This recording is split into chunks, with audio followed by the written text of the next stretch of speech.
Hey guys, welcome to D&D The Advanced Age. This is going to be the AstraRunners campaign, and I'm your DM, Pablo, with my host of characters, Kit, Jiwei, Michael, and Hawthorne. They're going to be playing just a ragtag bunch of rogues as they fly through space and hopefully not get caught and be put in the clink where they're escaping from. The setting is basically Shadowrun, but in space, or D&D, but in space, or Star Wars, but in D&D. So whatever way that you guys want to filter what's happening right now, you'll probably be correct in choosing any of those. Let's start off with the characters. Like I was saying before, let's start with Michael. He's our producer. He's the guy that put this all together, and some would say the most important character, and the only people who would say that would actually be Michael himself. Well, thank you, Pablo. I am the most important character. Well, my name is Michael. I'm saying Michael again because I'm nervous that I'm on camera. But I'm playing Maze, and just a very taste of what her character's like. She is a conspiracy theorist who got locked into prison due to trespassing on government property. Her whole thing is she's looking for a signal that she heard when she had a real government job, but bureaucracy got in the way. And she slowly began to unravel this mystery before discovering the actual mystery, she got thrown into jail. She is a very unyielding, very hard-ish character. She's kind of looking at the world through like this paranoid lens, but she's extremely observant. And I am playing a girl, by the way. Just for any viewers, if my voice is weird, it's just I'm trying to get there. But yeah, that's my character.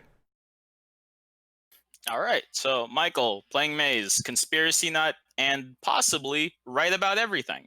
Nice. Let's go to Jiwei, who's playing Kyachi Clink. What about Kyachi Clink?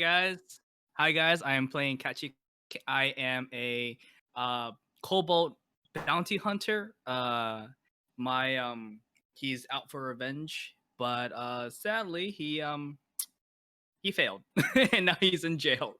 So he does have a bit of a chip on his shoulder, and yeah, he's ready to get out. He's ready to get out.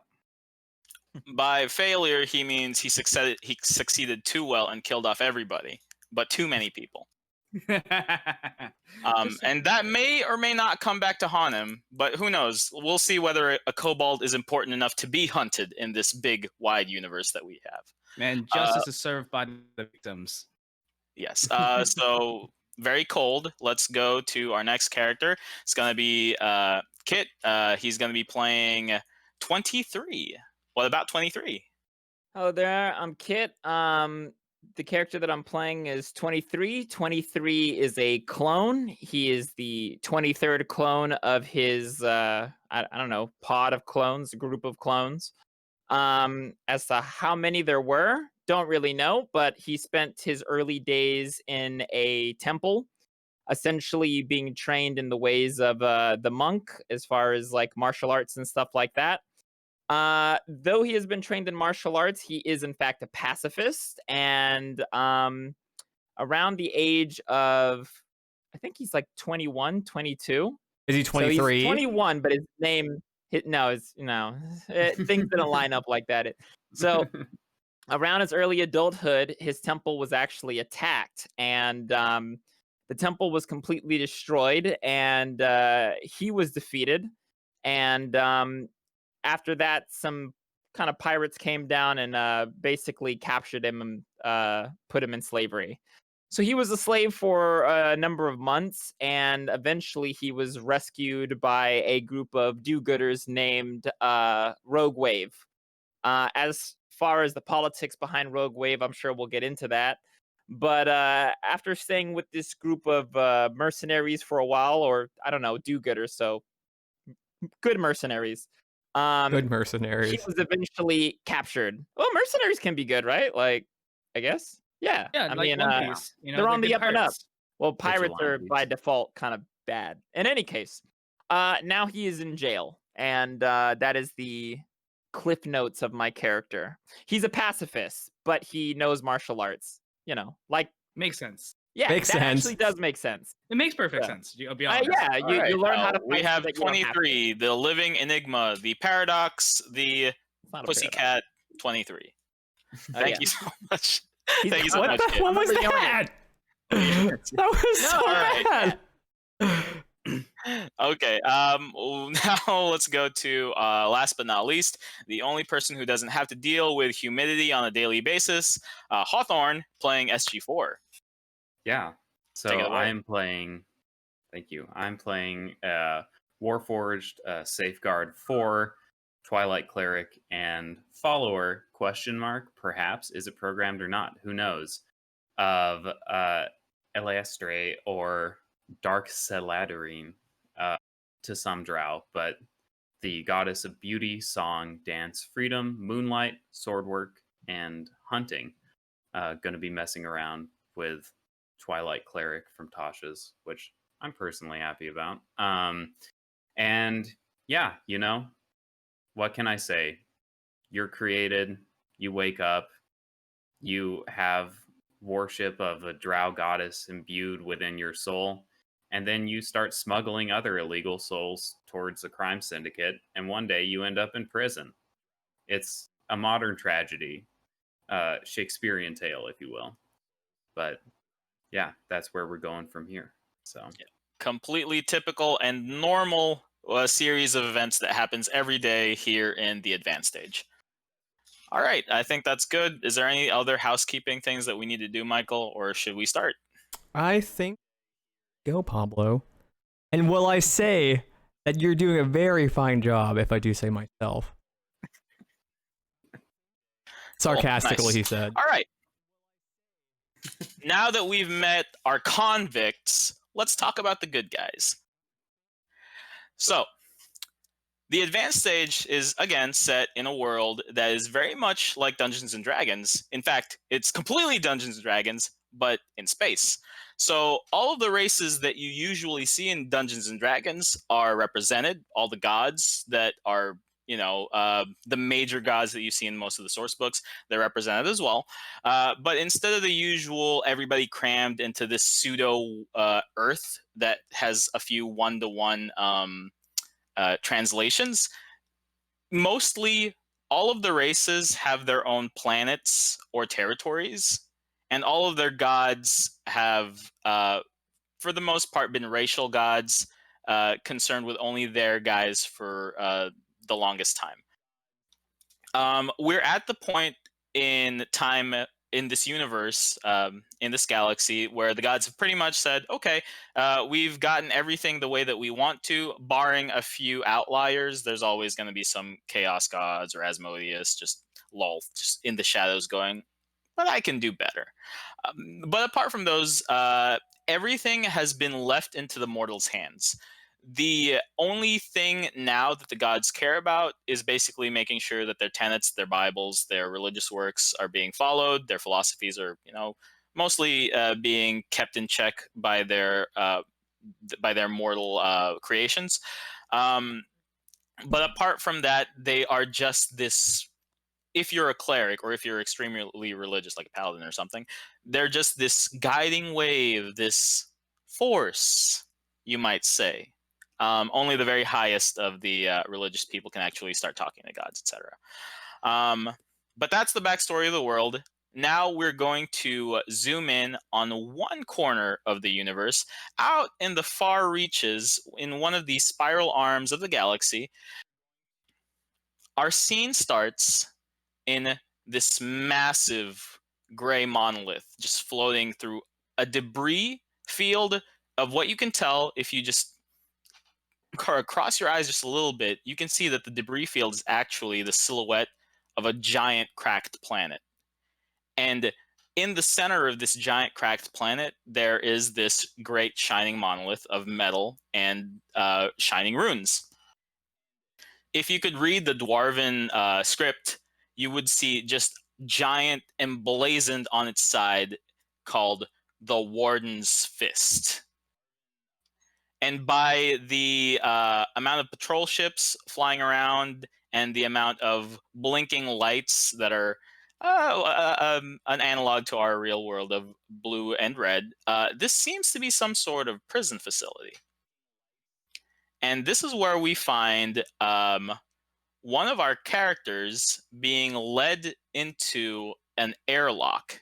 They're not quite at the airlock just yet, but they're still going down the corridor. But you can see like it's a row of airlocks and there's space pods off to the side.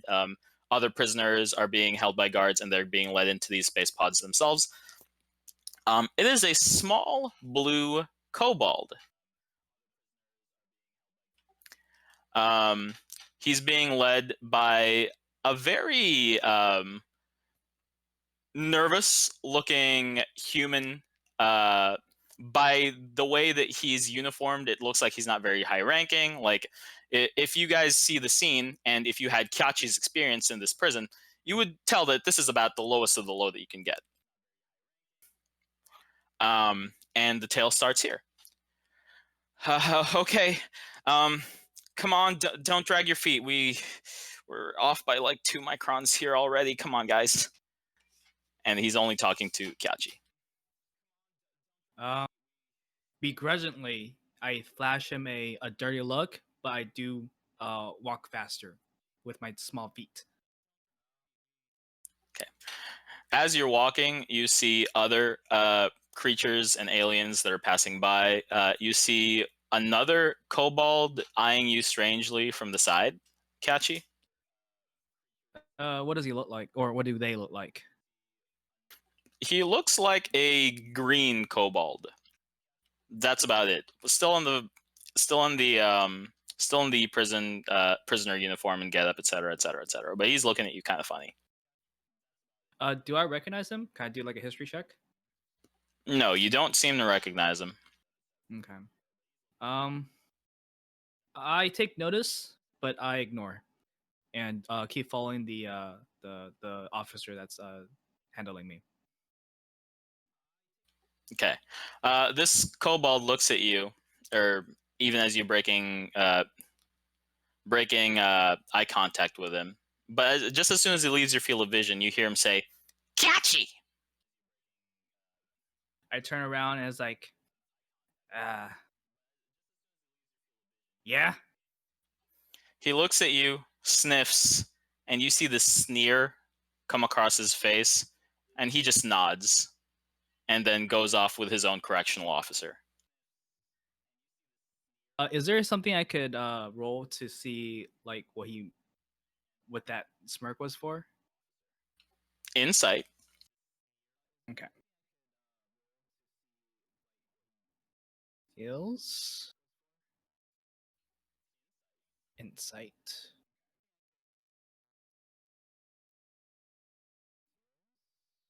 $11. Just from being a normal being and knowing what facial expressions are, it was a sneer of pure disgust. Kim 2. Okay. But unfortunately, the exchange doesn't escalate or smooth out or anything like that. It just happens, and then you're going back into this pod. Okay. The correctional officer, his name on his badge is Kalchuk. He seems to still be preoccupied with his data pad and just walks with you. He sets you down and is just starting to type on his little pad. Let's go to another character who's in another part of the space station. Who? Now, in this part, it's a little bit rougher. There's a little bit more chaos, and it's mostly the larger races that are in this section of the prison.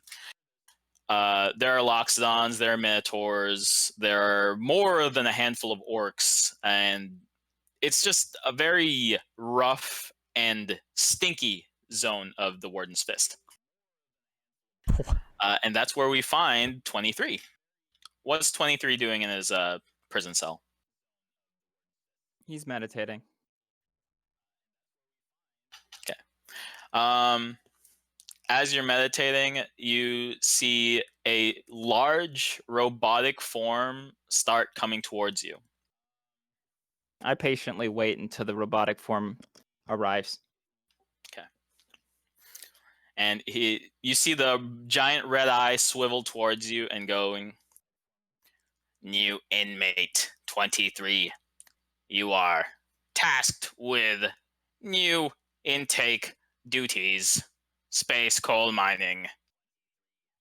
Do you understand?" I understand. Very well. Step back from the bars. I step back. All right. The bars of light dissipate, and you see the robot is holding out manacles. All around you is still the violence of all the other larger monstrous races, but you know, that's all of them and them. Do you just go in? Yeah. I put my hands forward and I start walking with the robot. Okay.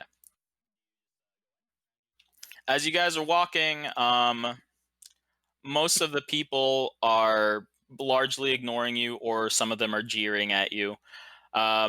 You haven't been on the space station that long at all. You've only been in prison for like maybe a couple of days. You've basically just gone through processing, and this is the first task that it seems like they've been giving you. So you haven't had a chance to like see any of these people yet.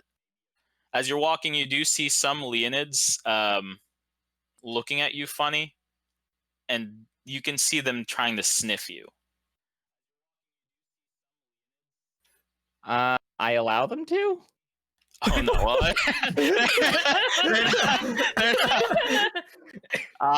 okay, yeah, no, I mean, sure.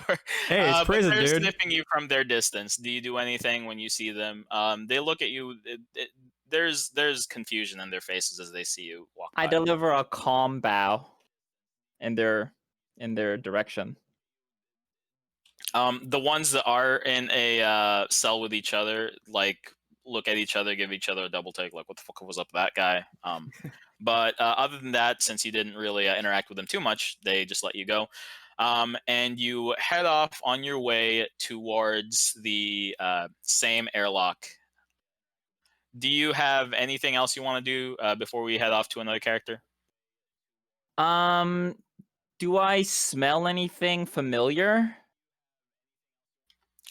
Sure. Give me a perception check. Okay. Yeah, do that, right? See. Yeah. 17. 17. Does it look good? Just as an aside, does it look good on the stream? No, you rolled a 21, Donovan. Just so you know, last time that I saw a dice roll and G-Way said something, I saw something else, and just now on my screen it said 17. Oh no! I think what's going on is you see the dice that says 17, but if you look at the text box, you see that there's going to be some Because your bonuses. modifier. You did roll a 20. Okay, I You gotcha. All dummy. right, cool. These old people. Nice. No, this is great. It looks very good, guys. Okay, Hey, we're learning. So, 21 happens. You smell something, and you smell dwarves. Okay. And dwarves shouldn't be in this area of the prison. At least, you know, not unless they're warden or one of the guards. Okay, I'm content with that information. Okay, all right. So there's dwarves around here somewhere. Dwarves. But that's Gotcha. it. Like, that's the only thing out of the ordinary, I should say. Sure. All right. Let's go to safeguard. You are in the what looks like a clinic, a medical bay, and there is a robotic medical droid, I suppose would be the best way to do it, because it's not really anything. It's a robot, and it's always kind of weird when it's a robot dealing with you. This obviously it's a semi-sentient robot, but it hasn't been warforged or ensouled like you, so it's literally just following its programming. SG4, you have been assigned to mining duties. It seems as though permissions have been lifted for a few of your accoutrements. And it is unscrewing some little diodes on your arm. Okay. We've modified your rapier to fit as a mining pick or any other tool as assigned by your commanding officer. Seems a little less effective to me, but sure. We here in the Warden's Fist believe in equality. If you are designated assigned labor, you shall labor as the biologicals. Sure. Take me away. Very well. Weapons So cool. functions restored. That's so cool. Uh, mm, information and subliminal net light casting arrays still disabled. Everything looks fine. You may now go to your designated area with your officer. Yeah. Fuck yourself too, buddy. Thank you for the compliment. We shall see each other eventually during our next scheduled checkup. I think he gives, like, as best he can, like, a little bit of a, like, salute. Do droids have different salutes? than And as people? you're Who knows? maybe they do. That's the salute he gives. So he leads you to the door, and there is, of course, a corrections officer there. It's just some lockstone guy. Do you want to talk to him? This is the first time you've met him. It's just some guy that's been assigned to you. Yeah, sure. I think Safeguard's like, what's your name? How's it going? Oh, a talkative one, huh? Really? Well, it's good to know that they haven't stamped out that friendliness out of you, huh? Name's Zilrol. Zilrol. It's Zilrol. They didn't take out your vocal modules, did they? Oh, just a big fucker, aren't you? Okay, maybe not so friendly. All right. Come on. We have a timetable to keep. No, I've got you. Yeah, he's just gonna comply. All right, and we're gonna go to Maze. What does your cell look like, Maze? You are the inmate that's been here the longest. You've had 3 years, and you've been given a few, permissions. There's just, they've given you access to junk. Most of it's very low tech. It's just paper and pen. But they have given you some stuff. So my cell looks really clean, like super clean and super sterile. The only thing that is of any kind of discordance is on the wall. I actually have newspaper clippings and like pictures that have gone from like, certain ways for my years being here, like of news events, of articles, of images, of things that I think pertain to the signal, which is the thing, my goal, my end goal. And just to put on that, the signal is a anomaly that occurred in deep space that I'm trying to figure out, and I think I was put into jail because I was getting too close. And then the arrangement of the images is actually in the symbol, the rune symbol that I saw on the rune computer. So it's this it's a triangle, and inside of it looks like a bunch of lines, and in the middle there's some kind of like organic shape. And that same symbol is actually tattooed on my face underneath my left eye. Just for reference later, if that does bring up. Oh yeah, we should have probably said something about how we look like. Well, we'll get to that. Yeah, later. we'll get there. So if you want to do that, I can describe what my character kind of looks like right now. No, that's fine. So while you're doing that, the cell across from you, there is a Lakatha, a fishman with his breathing apparatuses all set up. He's glubbing in his cell. Maze, are you going on about that shit again? Do I know this, Lakatha? Yes, it is the since you are in the brainier side of the prison, this is the famed criminal mastermind Placket. Oh, my gang leader. Okay. Ah, Packet. Well, same old, isn't it? Every day. This means something, though. One day you'll see that. And when you do see that, you'll see me as something of a exposer of these governmental secrets, you know? Like I told you. Well. I keep talking, by the way. Mm. When he starts asking me, I just keep talking about it. Like, I don't stop until he gets tired. Okay, well, Placket does go, well, you're going into mining duty today, so if you find anything interesting out there, I'm just telling Did you also hear about the space trails that are affecting your species? And also the bullywogs as well. On the darknet. Last week it was the grungs maze, and the week before that it was the furbolgs. It's always something with you. I'm just trying to say, if you find like a diamond or something while you're coal mining, grab it, because those newspapers are hard to get to you. I see. That's fine, I guess. Sure. Sure. I kind of like look away from him and think for a second. I honestly didn't hear him at all, to be honest. He said something about a diamond, and I'm like, okay. And it says, Yeah, so I guess what you hear, blah, blah, blah, blah, diamond, blah, blah, blah, get you supplies. so I assume he's getting me a diamond for some reason? Fine. Hold that. I'm just Okay, thinking, all right, I'm well, if I'm that's how you thinking like part- 3 part steps the ahead right now. information. Right? Okay. Well, as you're saying that one of the prison employees do come in, What's his since this name? is a little bit lax security.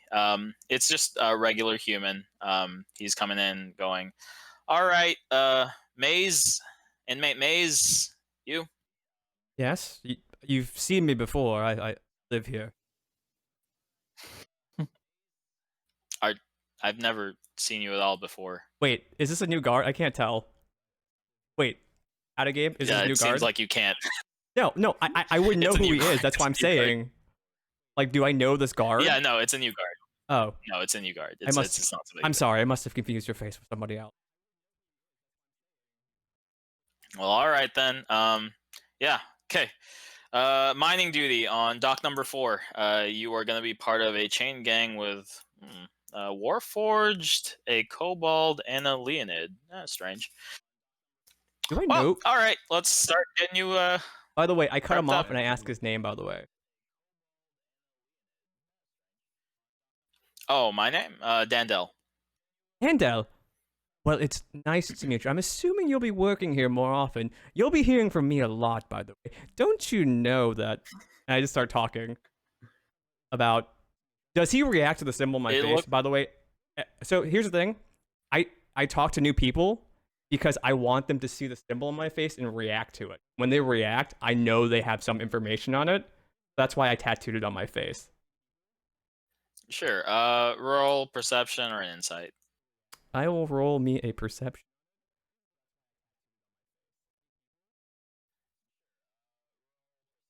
Stop rolling dice. Whoever's rolling dice in the chat, please stop rolling dice. I rolled a 6. Oof. Wait, First how nat did I roll a one. 6? I have a +7 on perception. Critical That's fail.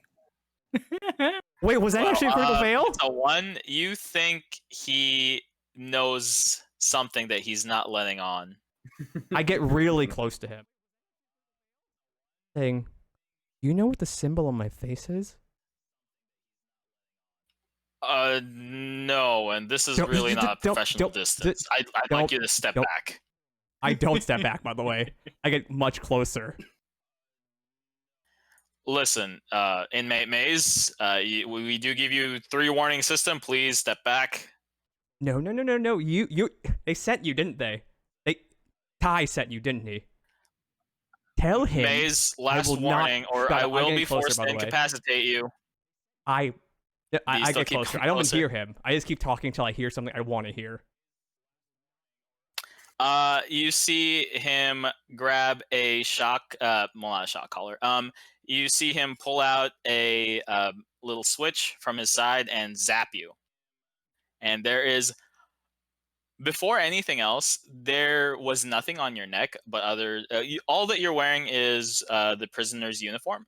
As soon as he clicks that switch, a band of shadow and light and runes just go around your neck and start sending a shock through your body. It's not enough to hurt you, but it very much clears your head. So I'm not hurt. No. Well, I mean, you're hurt, but not damaged. So You're why not am I damaged. stopping? I'm It's getting as close closer as you to can him. get to being damaged. Yeah, I don't care. Hmm? I don't care. He Wow. wants, All he right. wants the You damage. go. He loves the pain, or she loves the pain. I'm like, He's don't. being This isn't gonna do anything to me. You realize I've spent 3 years in this hole, and I know. All right. You see all the other inmates are starting to clamor and clank and hoot and holler, and the placket is like, "Oh my God, Maze is at it again."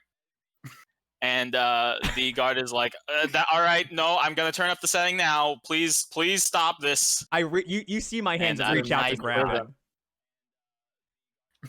And then he zaps it completely, and you black out. Okay. Can I roll to resist He being puts blacked his out? arms to his side and goes, "Oh my God." Can I roll to see if I all black right. out? Yeah, sure. Roll a con. You're Oh. paralyzed, but it's up to you whether you black out or not. Oh, Show wait. me a con of 15. A con? It's not going to be an int save, bro. Oh no! Wait a second. That's not a saving throw. It's fine. I get knocked out. All right. As you're fading from consciousness, you hear Dandel go, "All right, can I get a transport droid up in the science facility?" Yeah, you guys were right. She was crazy, and then you black out. If this was a movie, this would be like one of those sudden cuts with a really dull thud. Boom. Oh, it's like and a jump it's cut. the four of you guys. It's Yeah, like yeah, it's a jump Fade cut. to black. Your story's over. They killed you in your sleep. So you guys are all now together. Well, actually, we're still in Maze's perspective a little bit. You start waking up, Maze, and you are in this confined, really cramped pod. It's musty, it's dusty, it's dark, and it's dank. And you're hoping that the brown on all the metal panels is just aesthetics and not rust. Wait, how long were we in this pod before she woke up? You guys were traveling for about 15 minutes, so not that long at all. Wait, So we don't get to role play. Is like Michael the main character? Or what's going on? No. We're gonna get to roleplay now. No. Okay, if you guys really wanted, nothing really happened on your way towards the pod. Okay, all right, forget it. Yeah. There's you smelled some dwarves. That was it. So, a kobold gave you a mean mug, and you had an uncomfortable interaction with a lesser species. So as you're waking up, Maze, you see that you're in this cramped little pod. There is a stoic-looking lion man in front of you, very shifty-looking kobold, and I don't know what Safeguard is doing, but he's doing that to your side. So, like, in front of you is Lion Man, Kobold, and right next to your side is the robot. Do I know any of these guys? I'm assuming how long they've been in prison. I wouldn't really have seen them, right? Talk to them? No. So maybe you might have seen Maze. Maze is the second longest inmate at a couple of months. But, wait, who's Maze? I'm Maze. Not Maze, excuse me. The SG, SF, sorry. I keep saying SG. SF4 is probably the closest one you've noticed, but only if you've noticed them. Real quick, so we were in the pod first. Did we see Maze get dragged in, or You did. or you did? Okay. So, like, all right, we'll roll back a little bit. There was a moment where Kyachi was in the pod first. Just strapped in. It's not uncomfortable. Who was it? Kalchuk was just checking in the inmates as they came along. Next was 23. He was being brought in by the massive sentry droid, and unless you were doing something belligerent, really nothing should have happened to you. Do you guys want to interact a little as you're coming in together? As I see Kachi, I look up at him. would Just kind of smile. bow and ask real quick, do you have mining duty today? Oh, Chuck, is that my duty today? Yeah, that's everybody's duty, buddy. Yeah. It's a pleasure to meet you. So you guys have like 2 minutes together, so you can have like a small conversation before SF4 comes in. I just You were right. introduced It's myself. SG. You were right. Do you tell me your name? Only if you ask. Yeah. Oh, okay. I probably wouldn't have asked. All right. And it is a very small window. Basically, the timing was very well maintained. You guys came in one after the other. The one that came in like the slowest was, of course, Maze, because Maze If they got make eye contact with me, I bow. Okay. You guys do your bows, do your hellos, or lack of hellos. Then SG4 comes in, being touted with the Loxodon. Were you rude to the Loxodon at all as you were going here? Or did you have a conversation or No. try? No? Okay. No. All right, Kalchuk. One's all yours. He's got a mouth on him. Aha, thanks. I will remember that. Mouth on robot. I'm pretty sure most of us have mouths, otherwise it would be pretty hard to speak, but how's it going? Nice to meet you. Not nice to. Am I supposed to be friendly with these guys? Nice to meet you too. Yes. Okay. Take a seat right next to the empty one. We do have one more left over, and that's when the four of you guys, or the three of you, all four, since Kalchik is there too, see this unconscious woman being dragged in this upright stretcher by a floating little droid and Dandel. As I see that, I look towards the guard. Might I ask what happened to her? Who are you asking, Kalchuk or Dandel? Whoever is bringing Maze, like, next to them, like whoever the guard is. I guess Dandel. Okay. Dandel, yeah. A little bit of belligerence. You guys might need to keep an extra eye on this one. Well, as per our protocols, in the event of some catastrophic disaster, you are assigned one tech expert from the inmates for your mining duties, and this would be it. But if there's an emergency, I think it would be easier if you guys just take the hose out of your atmosphere suits and just drift away. Don't know if that would do much for me, man, but Can we request appreciate for the a change input. then? All right. He heard the robot, not the robot, the Warforged, because it's closer to his actual ears. But what were you saying, Kachi? Can we request for a change then? What for our chains? Request for a change. Oh That's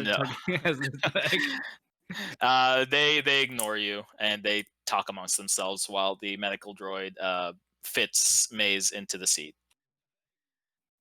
I hope no one do here I is reckon- taking that suicide jab seriously. Suicide is not something that anyone should even think about.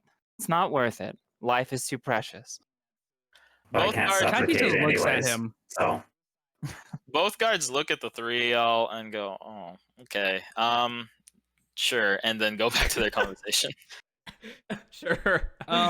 Do I recognize this crazy woman at all? I mean, like, No, first off, not crazy. you are even less. Well, not even less. You are barely have been here longer than 23 has. Like Okay, maybe cool. just a week. I might recognize her, correct? Yeah. So you can roll history, I guess. It doesn't really work that way, but you can roll history to see if you like in your memory banks. Sure. 1 minute. And he just like loaded up. He's a robot, right? Right, but 15. he has had some of his capabilities limited.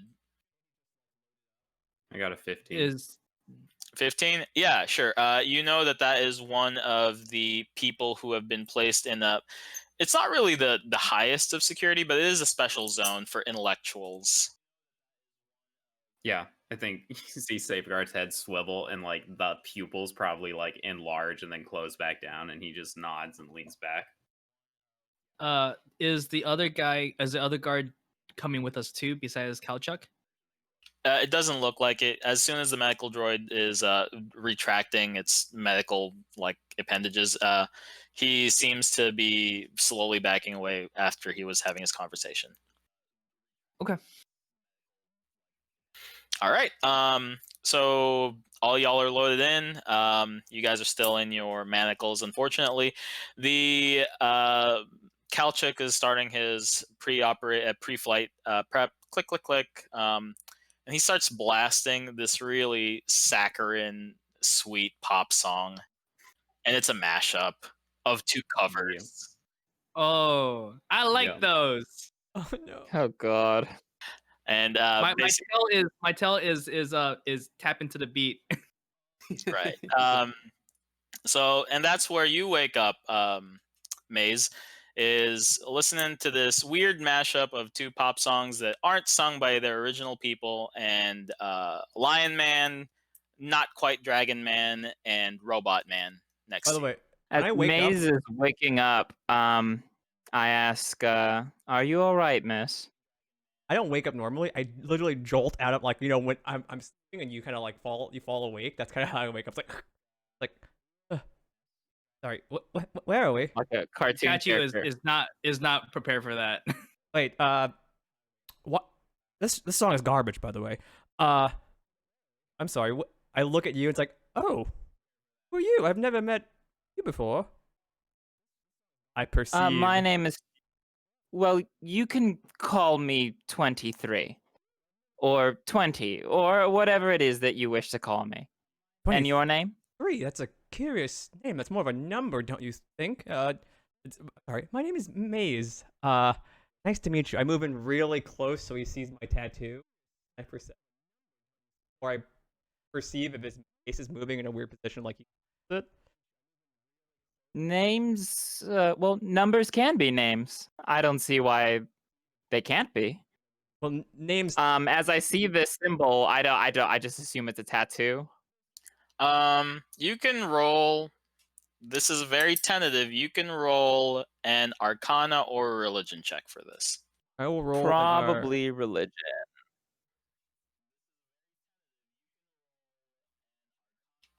I'm just saying, it has to be like super fucking high. 19. Nice. I mean, That's pretty high. pretty high. There's a flicker. That symbol, maybe you've seen it somewhere in the monastery before. You're not really sure. But there is a flicker. Well, then I don't think that I would make too much of a. Oh, okay. There's a flicker. Yeah. Does his eyes move like a bit? Like do I? Because I have a 22 in perception naturally. Okay, I would know. Yeah, His eyes sure. twitch. But let's go with insight. Let's go with insight because now it's human interaction. Like that just could be you. Just imagine. Flipping out. So I have a natural. I have a passive insight of 17. Just remember that, Pablo. Gonna roll. No. But you're actively using it right now. You're actively using it right now. Rolling. It's 16. Yep. Is 16? You've seen that look before. You think he's a person of interest. So you do know what this is. Good. I lean in closer. Tell me, It's what do a you know? tattoo. What? I know that it's ink that's been applied to your face. No. It looks quite lovely on you. No. You know more than that. You don't have to lie to me. I think we're friends now. We've talked, right? A few seconds. You've seen me Think passed that we're out, friends sleeping. as well. Excuse me? Kachi, hearing that, is moving away and trying to hide behind Safeguard. You can't. You're strapped to your seat. Just shuffle I'm him in making his myself smaller.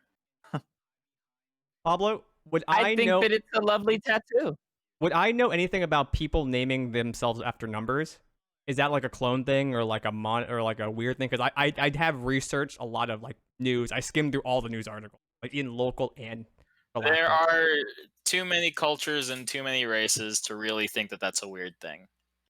Okay. Well, I keep pressing him until he does something, or he tells me something I want to know. I don't. If we're not going to role play it, I continue to be very polite and cordial. So that's going to be Sometimes that make- about what they're doing for the next 20 minutes. Safeguard. It is SG. I'm sorry. Safeguard. Do you do anything while they're doing what they're flirting? What? Excuse Yeah, me?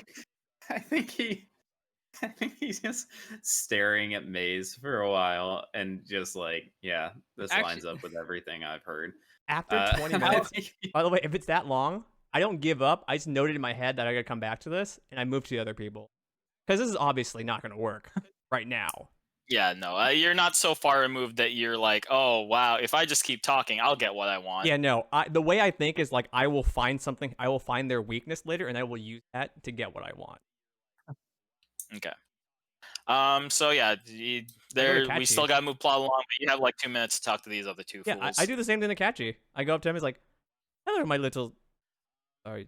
Kobold you are? Yeah. Not... Why are you not looking at me? Is it the symbol on my face?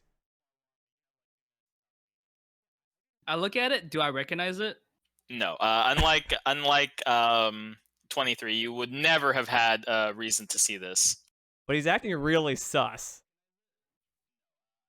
He's acting really I don't sus. want you to talk to me right now. Dude, you're freaky. I don't see myself Um, as freaky. I'm just... y- This guy's just acting weird. I push him. Wait, Like, I push him, like, I physically push closer. push I don't me? push him. I don't push him. I just... No, in conversation, Yeah. he pushes you. Yeah. Okay. Yeah, he you know what this is, he don't you? withdraws a bit more. It's like, it's a very nice tattoo.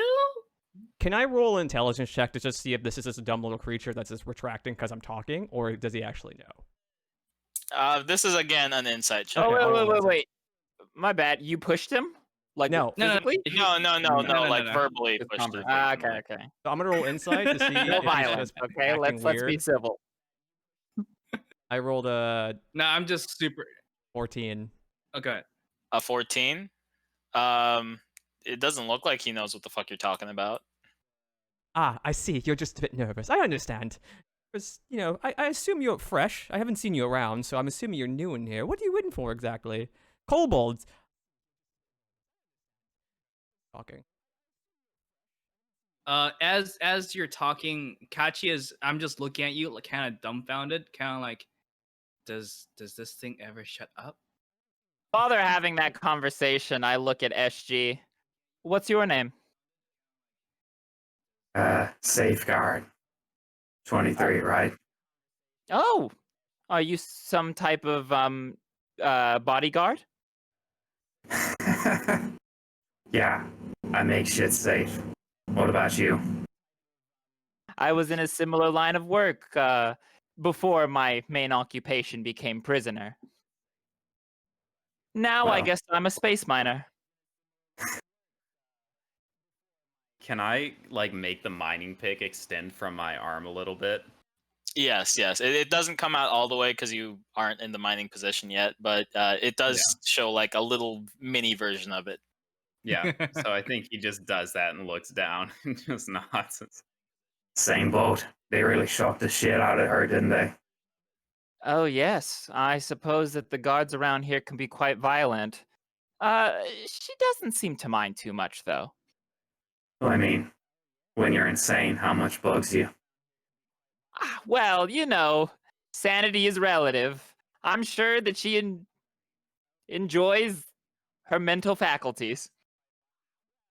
By the way, I do hear. I didn't Sure. hear any of this. I hear all of this, by the way. You guys are too busy in your own little conversation. No, to know no, what no, they're Pablo. talking about. My character would hear all of this, even when I'm talking to you. Sure, but do you care though? Do you I care? don't care. I just noted in my head. I don't actually care. I just Right. like So to make notes. Gachi, you don't know this because you have this crazy person just Okay, first off, not crazy. in your ear, and Maze doesn't care because Maze doesn't care. Okay. Okay, that's fair. I also So every time me and Safeguard have a pleasant little interaction like that. By the way, if what's his face, Scotchka or whatever, is gonna keep playing that song, eventually I go over there and just turn it down because it's actually really annoying to me. You're strapped into a Strapped seat. bro. Wait, how You're am I a fucking pushing? prisoner, dude. Walking around. Wait, I thought Like a we news were walking Can you turn around. that down? So from the front of the ship, you hear the guys go, "All right, inmates, quiet." He's trying his very best to be authoritative, but it's not really working. I tell him, But he's trying his best. I say, we'll be quiet if you'll be quiet. Turn that garbage down, please. We're trying to have a conversation here, right? I look back at Kachi. As you're saying that, Kalchuk rolls his eyes and flicks some of the buttons on his control panel, and you see this wall of like hexagonal light beams just drop down, and you're muted. Okay, now, wait, I'm muted? Yes, you're muted. Yeah. Wait, that only ain't gonna her? fly with me, buddy. I'm Yeah, gonna start just her. I'm gonna start like. Wait, am I? All right, individually everybody. muted? We are approaching site number 33. Please be warned, we will be activating your KGD collars. Please do not get within an asteroid's distance away from each other, or the collars will be set to explode. All of your mining equipment shall be provided to you at the docking station and at your exit. Please take this job seriously, as this is a stepping stone for your eventual reintroduction to good society, as per NAPTA guidelines. As he says that, I kind of like look over. You know, there's ways to motivate people other than the threat of death, right? I mean, you should really talk about it with your managers. Perhaps some type of cash incentive or even a rewards program. Oh no, this is the best reward, self-improvement. Well, while self-improvement is an award among itself, the collars are a bit excessive. Oh, that's just for everybody else's safety. I'm sure you understand 23. Well, if you're friendly, for the most part, you're safe. Most people aren't violent, and if they are, it's only because they have to work out problems in their past or something to that effect. I'm sure you can talk about it with your counselor, Mr. 23, but I'm looking at your record. You're not like the most. I'll just say you're kind of violent yourself. Only when violence is called for. Your bar must be set really low. Anyway, we're almost there. Okay. Am I still we're at muted? Safeguard. I think Safeguard looks over at Maze and she's just screaming and ranting against this like a wall of light, and he's just like, Maze, how's it going? Feeling good?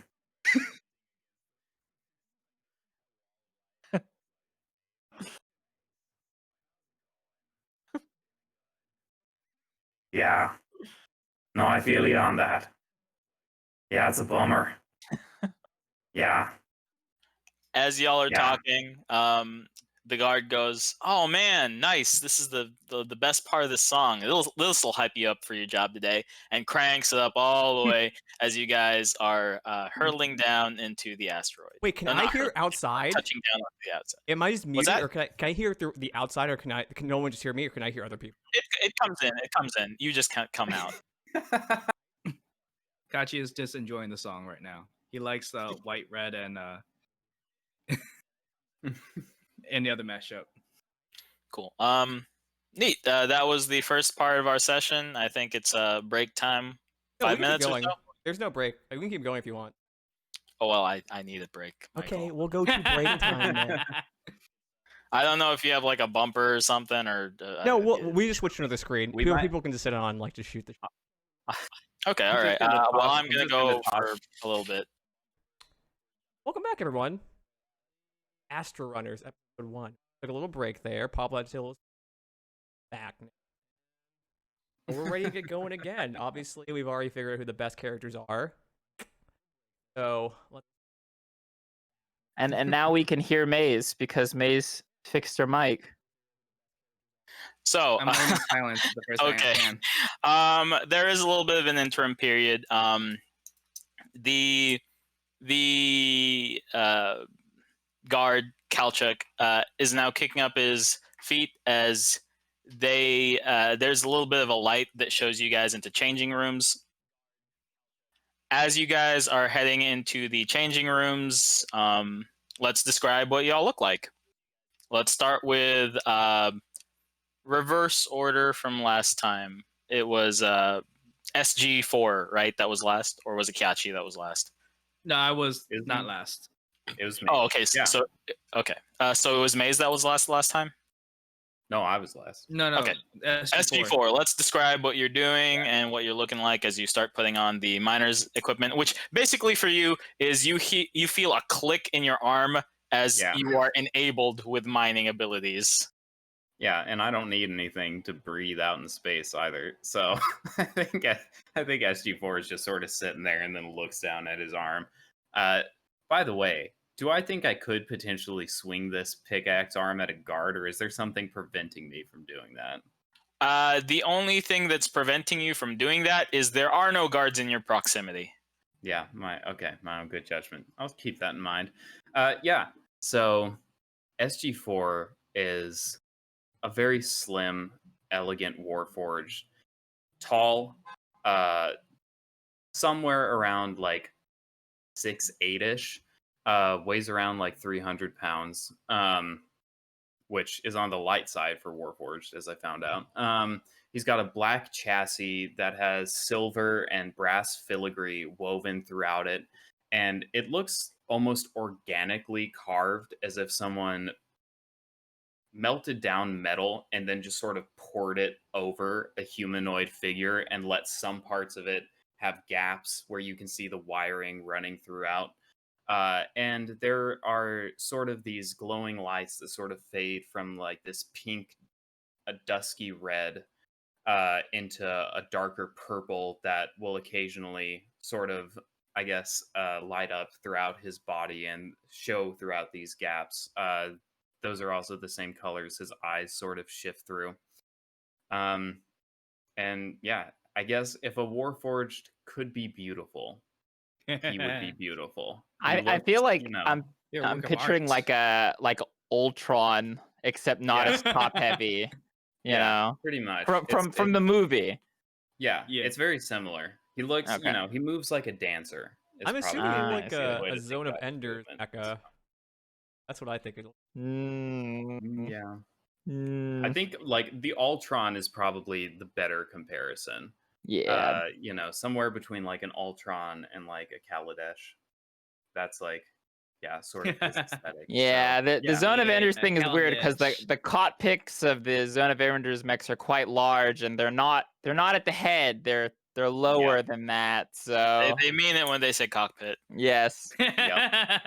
All right, cool. If you guys know what a Kaladesh filigree servo guy looks like, you know what he looks like, plus Ultron. So if those two had a baby, nice. Yeah. All right. Oh, I see. It was just the reverse order of the people on my screen. So next would be 23. What does 23, the Lion-O of the group, look like? So 23 has a small mane, so not like full lion. It's kind of like, I don't know, like a preteen lion or like a teenage lion, where it's like it's growing in, but it's not 100% there. Well, no, because in the movie Simba has like a full blown whatever mane. When he was on the log. He's younger. He's on the younger side. Well, yeah. Well, it's that he's really kind of there's some panther kind of looks in there. So really, the mane's probably never gonna grow like 100%. Okay. Much how my facial hair doesn't get much bigger than this. What was I gonna say? So he has a panther type fur pattern, as well, not fur pattern, but fur. So it's like a dark blue. And then he has leopard print. Now the leopard prints are like golden. So it's gold against like a dark blue kind of fur. Other than that, his eyes, and this is a product of him being a clone, are just kind of red. the same way that like lab rat eyes can be kind of red. It's just like there's really no color there. So the red is just the blood that actually is flowing through the eye itself, which is something that for the most part all the clones had. Other than that, he's toned but slender. And the mane itself, not all of it, parts of it are kind of braided. And that's about it. Like you can just he looks like a lion who kind of works out. I mean, So low body fat, but he doesn't do any like he only does body weight exercises. Like yes. a bloody roar character.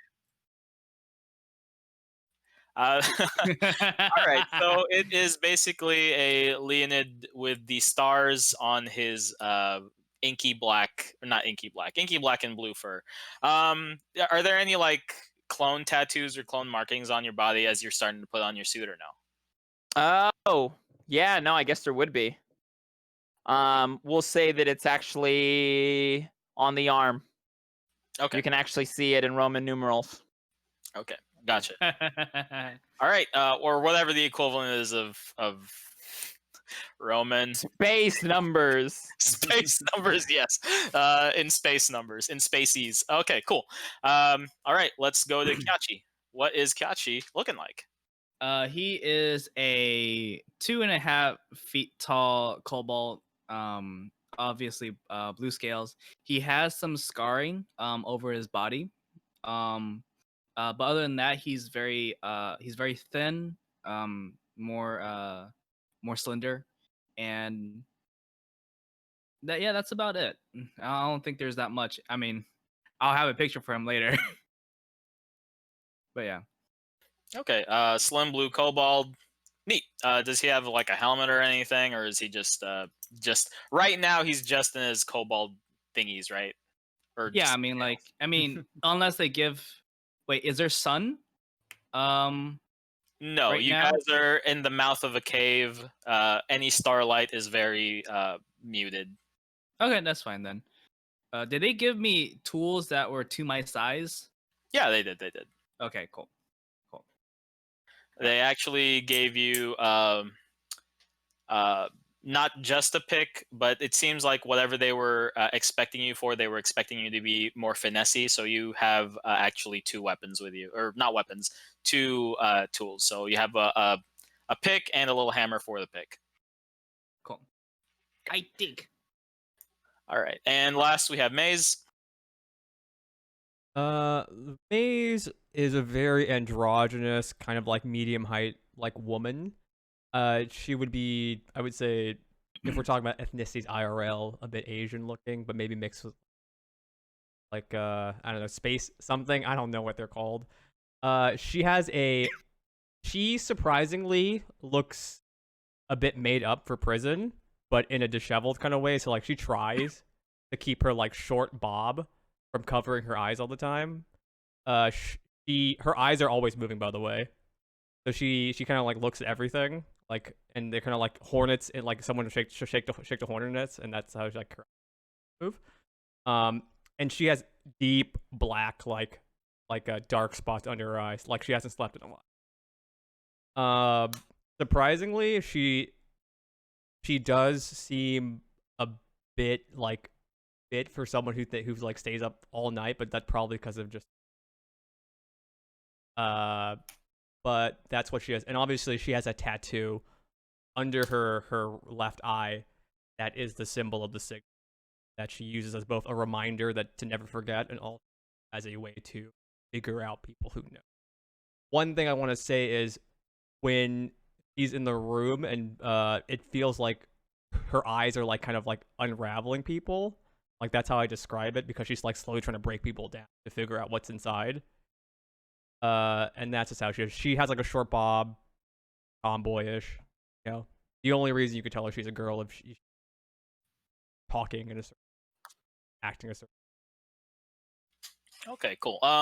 Right before we get back into TRP, can y'all give me age ranges about where you're at? So first is Hawthorne. Like, what's the wear and tear on SG looking like that would give him an age?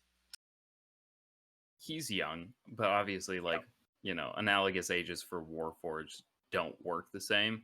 He's probably 10, but when he was created, Yeah, he was there a was a lot mature in given that. to him. Wait, So, we have a lolly in the All party? right, so uh-oh. she's He's actually a 10,000-year-old 173 dragon. years old. Yeah. All right, so if anybody who knew anything about Warforged look at you, they would be like, "All right, that's about 10 years old." If you haven't gotten like a tune-up, okay. How old is 23? 21. And Leonid's age like humans. So yeah, 23 is 21. Got it. 23, And 21. Kyachi, how old is Kyachi? He's 10 years old. Dude, we 10 have years 2 old. lollies in the party. Come on. What is Hold that? on, What is that in Kobold? okay, Like maturity wise? he's like early 20s. Yeah. Okay. Yeah. And how old is Maze? He's 27. 27. Oh, you're the oldest. Okay, cool. All right. So that's why Maze is the leader, guys.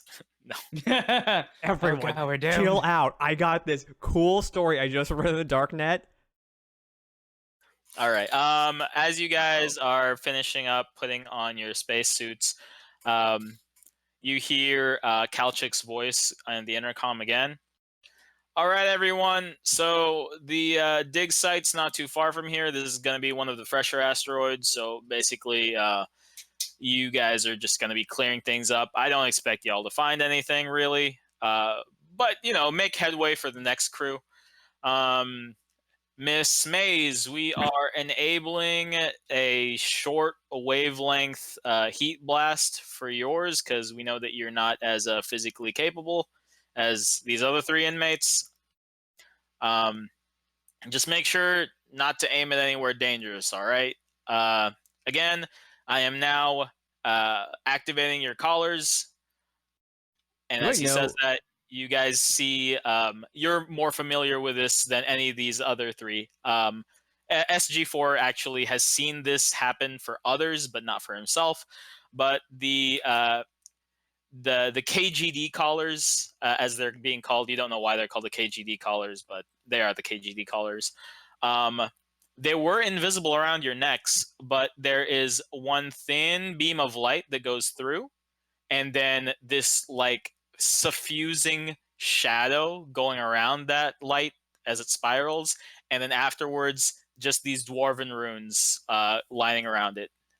Cool. As that happens, you see that all 4 of you guys, there's beams of light that connect you to the other 3. So there's this weird little web of pink light that is connecting all of you at this moment. Okay, so it's like a All right. Quick question. When he says we cannot be asteroid apart, what's the exact distance for that? Or are we not gonna touch on that right now? He doesn't say. Just says, "Hey, Okay. keep on the asteroid." He does keep going. Well, he doesn't say that right now, but he keeps going. All right, callers are active. Just make sure that you guys don't fall too far away from each other. It's set to an asteroid length apart, and don't kill each other or let each other die, because then the rest of you do. As you say that, I automatically start thinking how dangerous this gun is I have in my hand. You're looking at it. It is mostly a force beam. If you are firing at something that is inorganic and very rigid, it'll probably do a lot of damage, but it'll only hurt like a punch to humanoids. As we walk outside of these things, I kind of look at everybody else and I'm like, for something so elegant, it's really quite draconian, don't you think? I don't know, kind of speaking out loud to the rest of the party. Yeah, the KGD colors are very beautiful, like aesthetically pleasing, etc., etc. Have I seen these on before? By the way, have I seen these on before? Because if so, I've probably. Oh yeah, totally. Every fucking day. They just you just keep getting shocked because. But have I seen this kind of activation before? No, the pink lights connecting you guys together. No, that has never happened. I start looking at my color as much as I can, like bend my face down, trying to look at it as much as I can to see like can I discern anything from it. Roll a perception now because it is starting to fade. It's going back to the invisible. Actually, holy crap! I rolled a. What was it? That's 7. impossible. I actually can't roll that low. Wait. Okay, it is possible. You rolled a 2. Yeah, you're old. Okay. I Okay. want to look around. Are we the only ones out here? Or? Yeah, you guys are the only ones around here. It does seem like Kalchik was telling the truth. There's barely anything done here. There's like a few lights going in, and you know that there's like a roll of lights to the side. Basically, if you guys go deeper in, they expect you to make some lights and pathways as you guys are going as well. Take this as an opportunity to work out, and I start mining. Do I know? Before Go ahead. oh, thank you. Before as 23 starts mining, I turn to Kalchik. It's like, how far exactly is an asteroid space? I start describing how far an asteroid base is via math. You don't actually. You guys are outside, and like the doors are starting to lock. But you do know that there is a comm communication, so you just tap your chest and. And he goes, you know what? I have never been a prisoner, so I don't exactly know the maximum range. But be rest assured, as long as y'all are staying in the asteroid, you shouldn't blow up, unless you kill each other, and then everybody blows up. But yeah, just stay in the asteroid, man. By the way, I have behind that entire time describing to Katja how far an Okay. asteroid part is. By the way. Well, but all asteroids have different sizes. Well, no, if you take the average length of an asteroid, I think that's what he means to talk about. If you do that, little creature, then it's about blah, blah, blah, blah, blah. Wouldn't it be diameter, not length? Well, I'm no. trying to go deeper than whoever was here before me, okay? By the way, do we know why they're mining here? Yes, this is basically a very cheap energy source. It's mostly for specific types of old equipment. There's different kinds of energy cells, but this one basically works stuff like the laundries and stuff in the Warden's Fist. Nothing important. This is literally just coal. Oh, But in space. It's space not coal. even magical. It's just coal. Astral Yeah, coal. it is. I think SG4 like extends the pick out of his hand, looks at it, probably just, and then walks over to 23 and starts hitting away with him. I would walk next to SG4. A hard day's work. I would stand next to SG4 because I haven't talked to him. Actually, I've talked to Kachi and 23. I would act like I'm working by just pulling the trigger on a few rocks. It's like, I don't think I've seen you around here before. I mean, I've seen you, but I've never talked to you. I lean in to make sure he sees the tattoo. Does he react? I'm not even gonna roll a because I don't think SG4 gives two shits. He's like, it's another person in prison with a tattoo. Like, So he doesn't react? What Okay, do I I would care pick up about on that? that. I would No. say, marked as a person of not interest. I would go into the Yeah. darkness of the cave, even though I'm blind and I don't have dark sight. I would act like I'm working. But really, I'm just thinking. yeah. I take the small rocks I could find and just starts breaking them in half. The rock's 23 and mine. Kashi just stands behind us and splits him in half. I'm literally what- just seeing the whole thing as like a workout. Like I'm actually just like, oh, this is my yard time. Like I'm gonna enjoy myself out here. I'm like Sisyphus. I'm moving closer and deeper into the cave. And I'm guiding my I would way like with to- the laser. I would also like to keep an eye out for anything valuable that might come out of these rocks. Okay, so all right. The two of you guys, the big guys, are like just hauling ass, breaking rocks. You're looking for shiny shit, like a good kobold. So more power to you. That's what, inspiration. Why not? Inspiration for the kobold. Heck! Oh man, I sure love shiny stuff. Man, that's hard.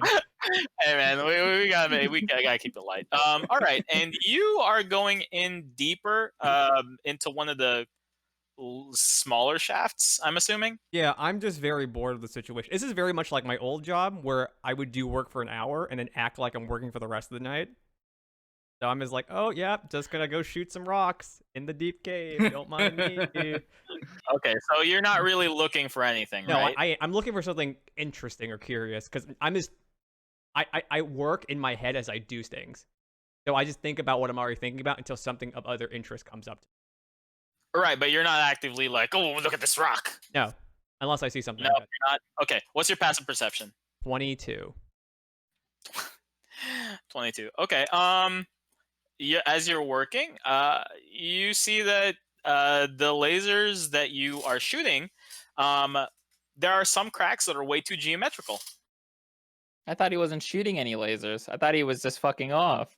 No, I have to shoot the laser to his guide laser myself while because I he's can't fucking see. off. Okay. Oh wait, as soon as I see this, I kind of lean in and take out my laser and like kind of like light up the area around it to see what it is.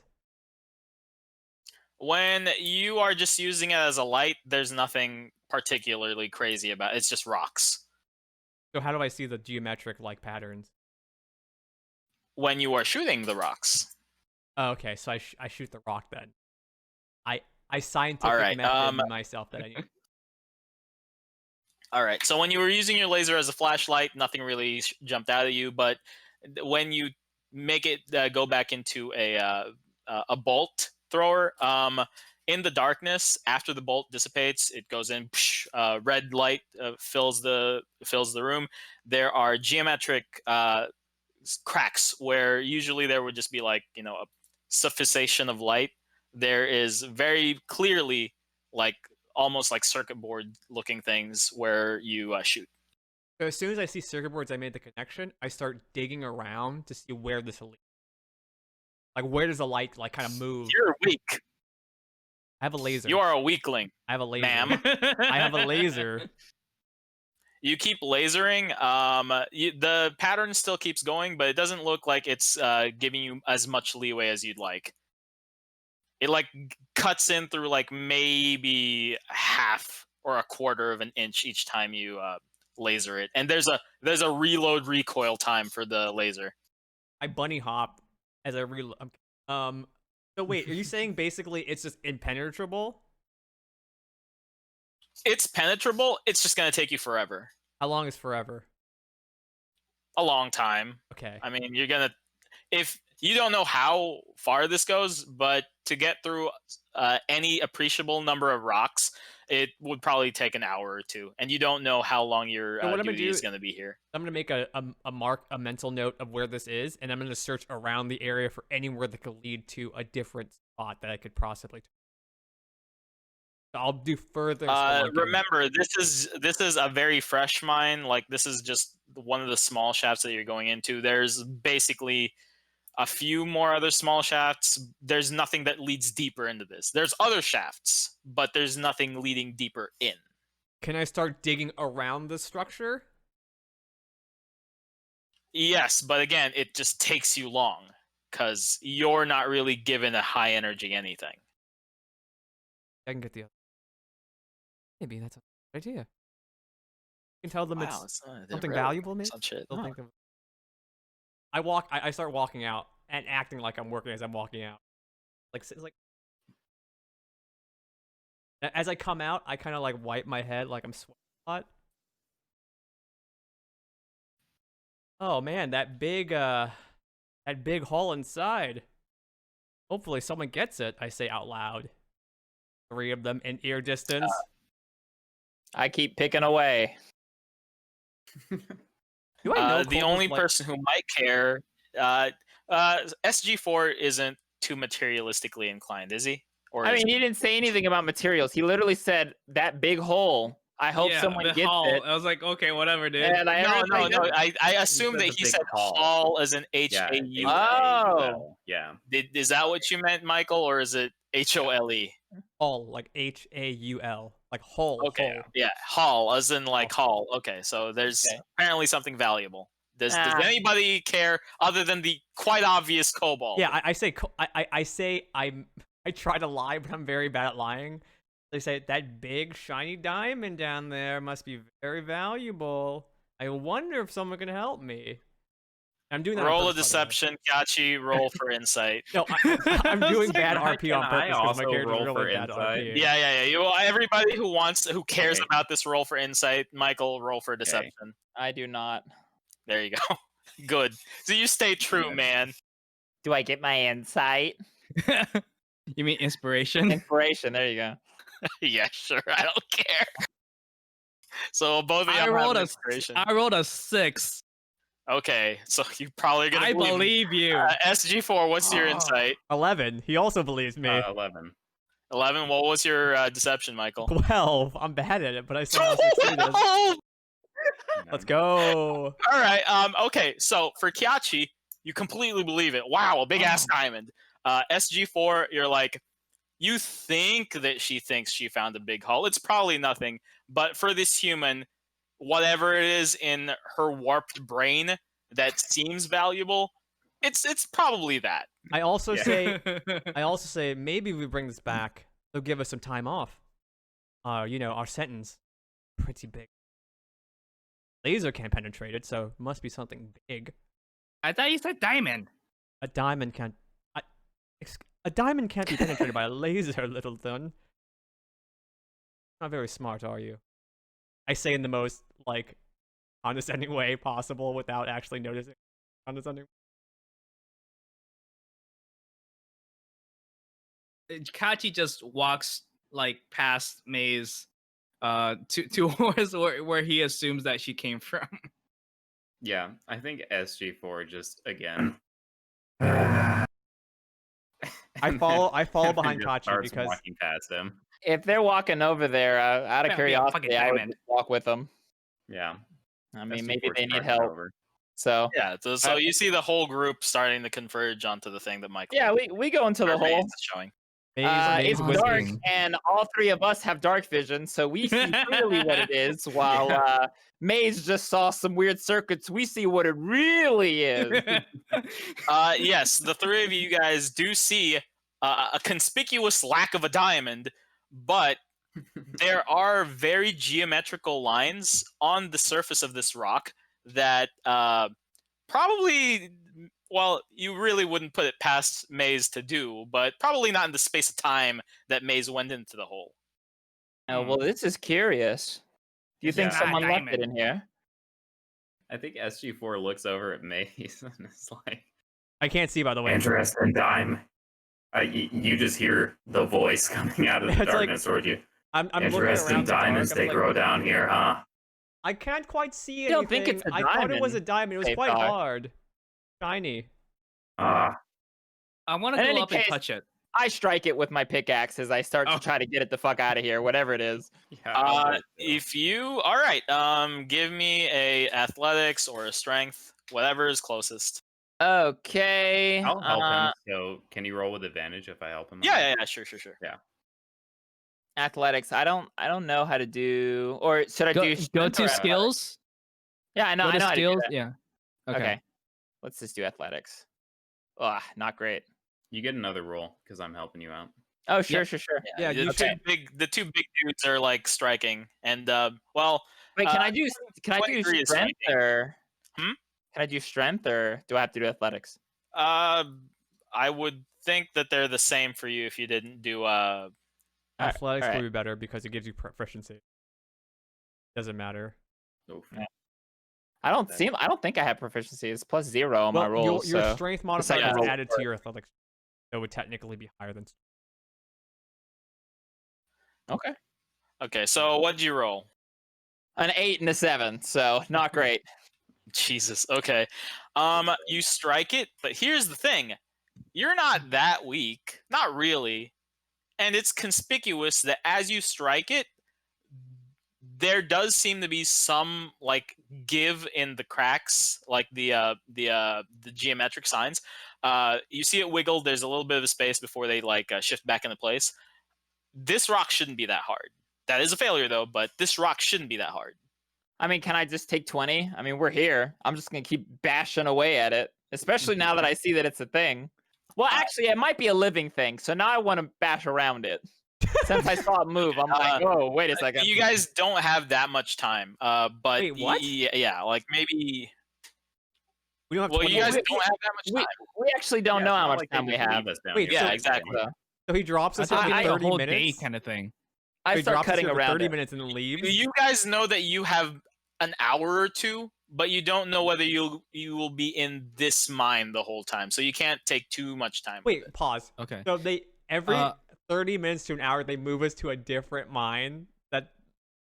That's very steep. Not 30 minutes. That's way too crazy. But you don't know whether you only have 2 hours here or less, or more. I mean, they did say it's mining duty. They didn't say it's just this one asteroid. Okay. Kachi is going to start feeling around it and seeing if he could like chip away weak points to make things fall off more. All right, give me some kind of a skill roll for it. What do you think Skill it should be? roll. What would that be? What should it be? I don't know. You're the player. Pablo, The you're power is supposed in to your just hands. give him a strength check Then or I am something. going to use I mean, if you perception want to find weak points. How about that? yeah. Sure, why not?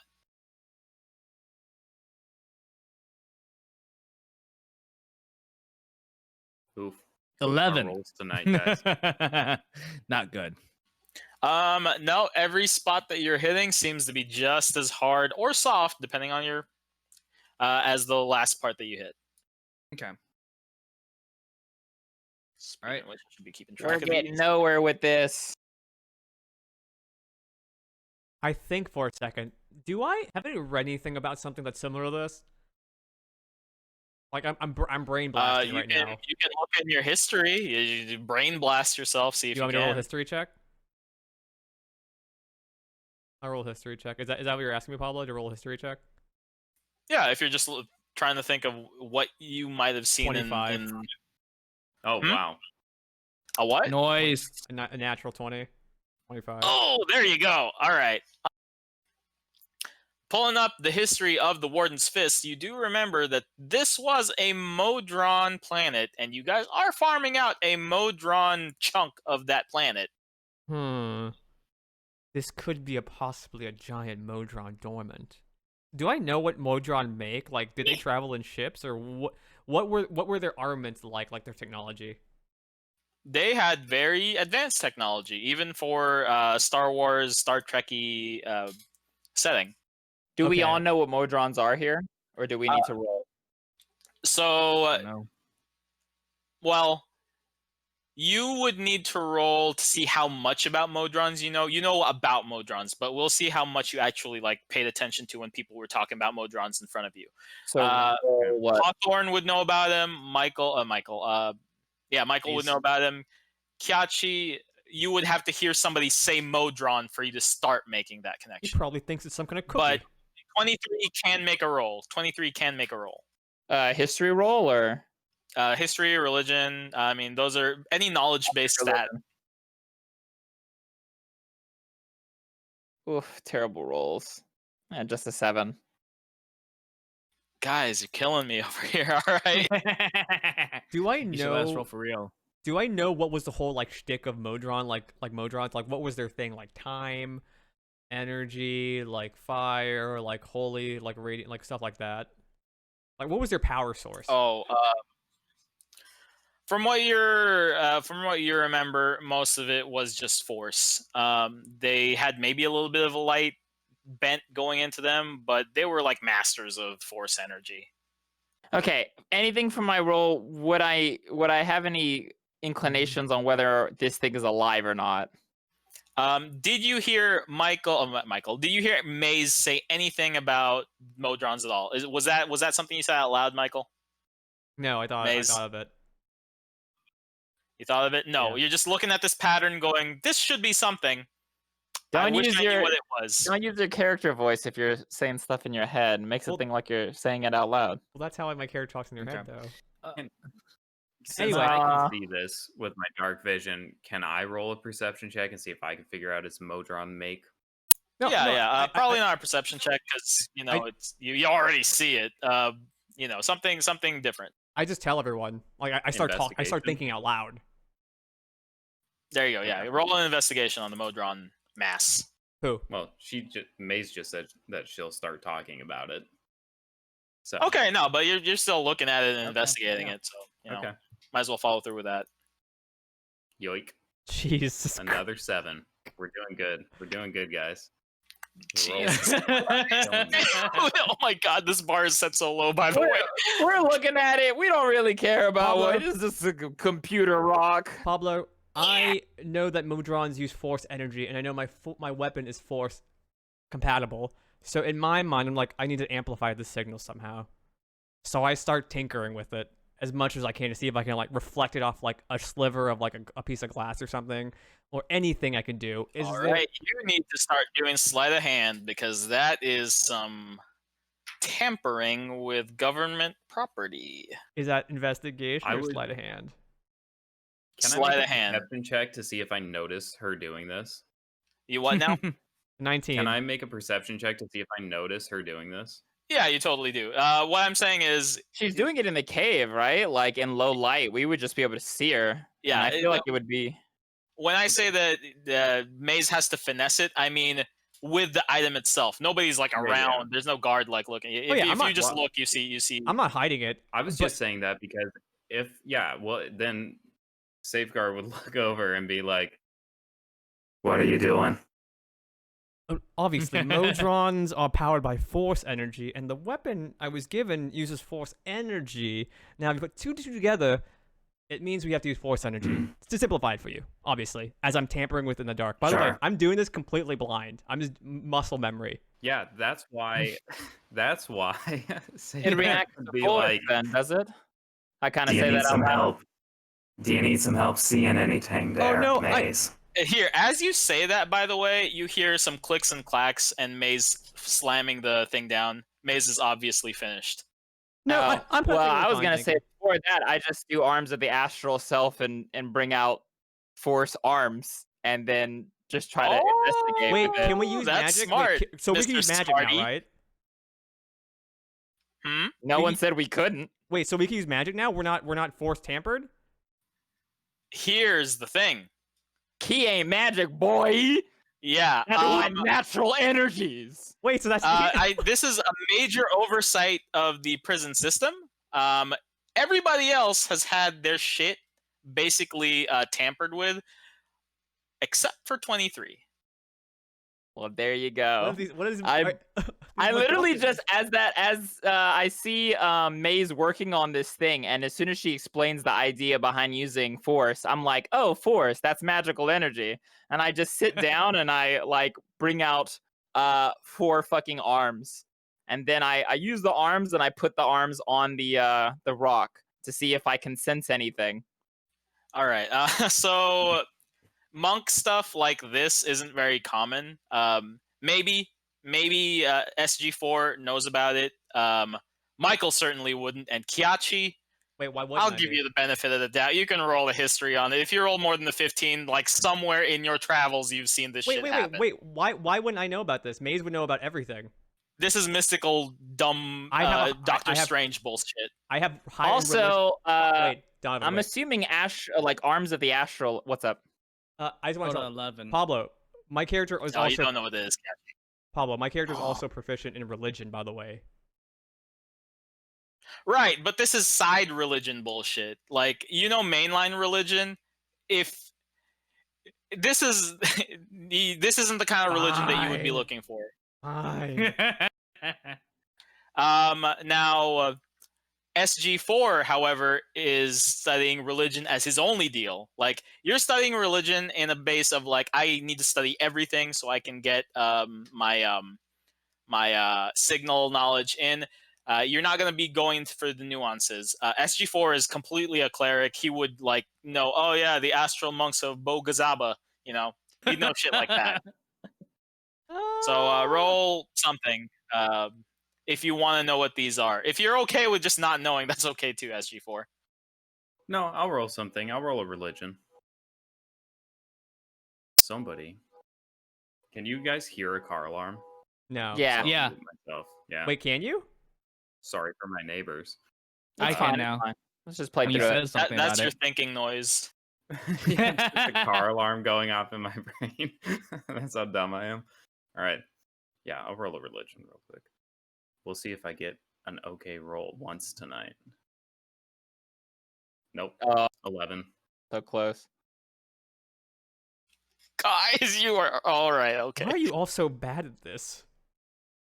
Hey, blame the dice. Oh, I can't. We're not rolling. This is RP stuff.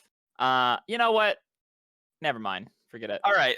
Anyway, so you start putting the force hands onto the Modron thing, Yeah. and you see that it's actually interacting with it a little bit. It's glowing, taking on the same shine as your astral hands, and lighting up way more.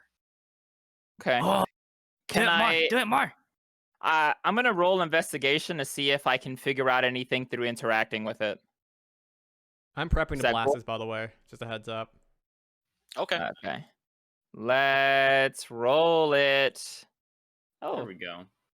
15. 15. Okay.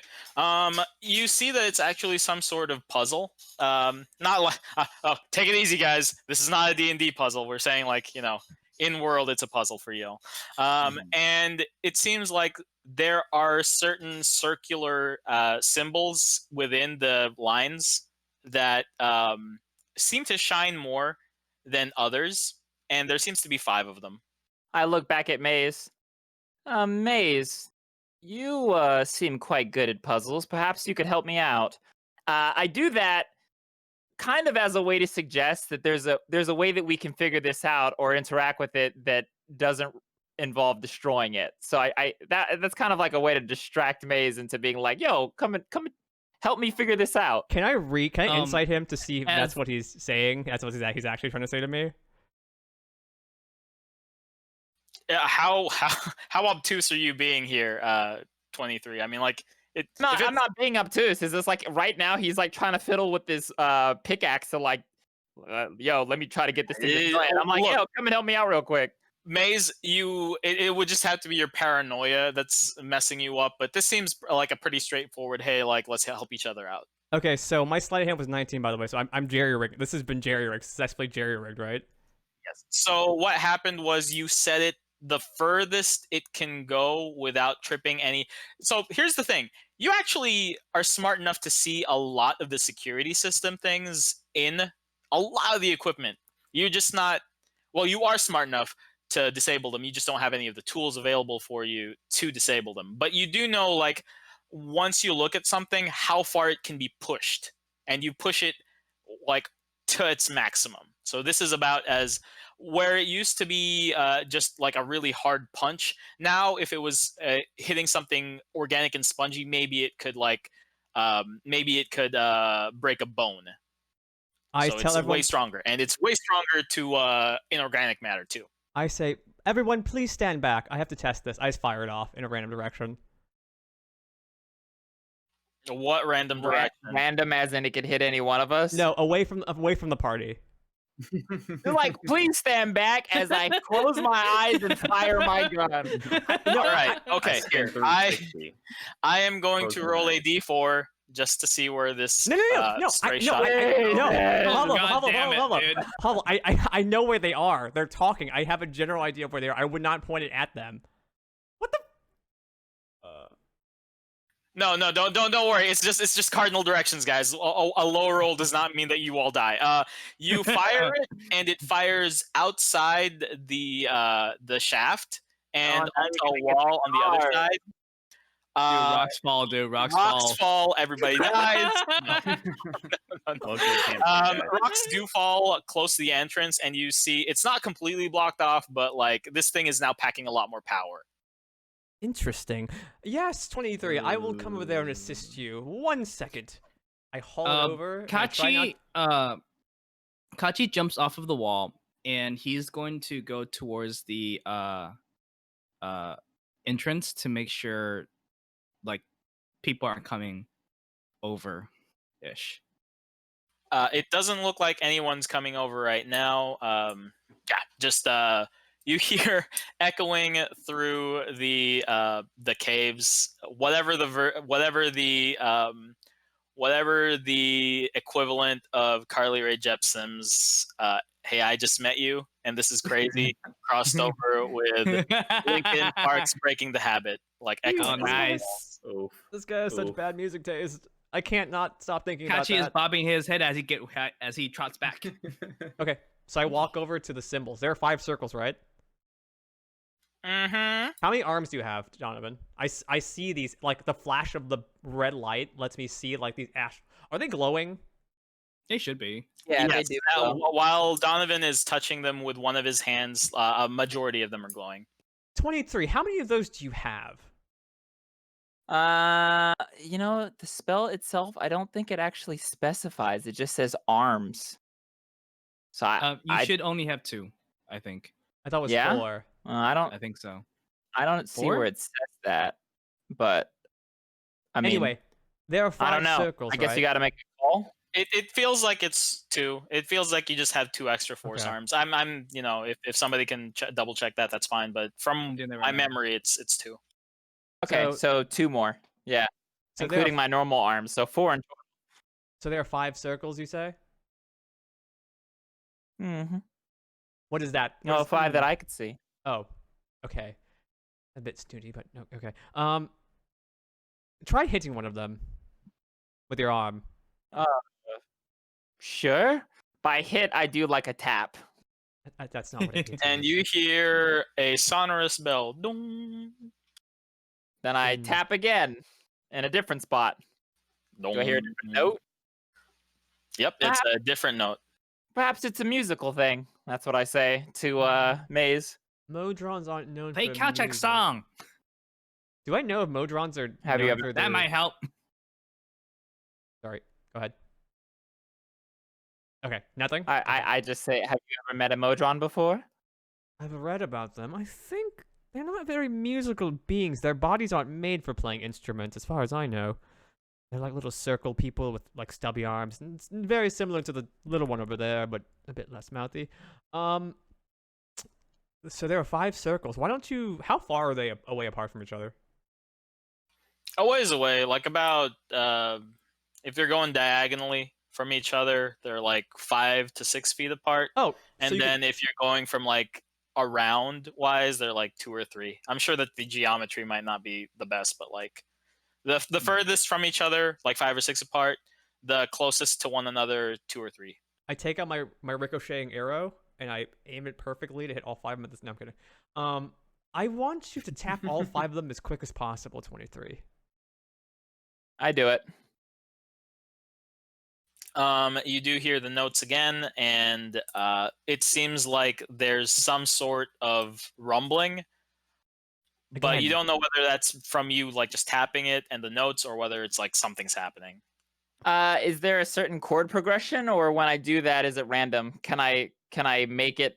Can I do it from high to low or low to high? Yes. So they all do a certain note, but it's yeah. As far as you can tell, like they're yes. I'm sorry. Roundabout way, yes. Well, I try those things. I don't know. Assuming maybe it is something musical, I do what what Maze said, and I do it as fast as I can. And if nothing happens, or I hear a little rumble but nothing happens, then I go from low to high. And then if nothing happens, I go from high to low. So you're doing progressions, you're doing scales, you're doing arpeggios. Yeah, we're trying to. Okay. I just want to punch it. At this point, Mm. we should just punch it. You don't want me to use this on it, do you? Well.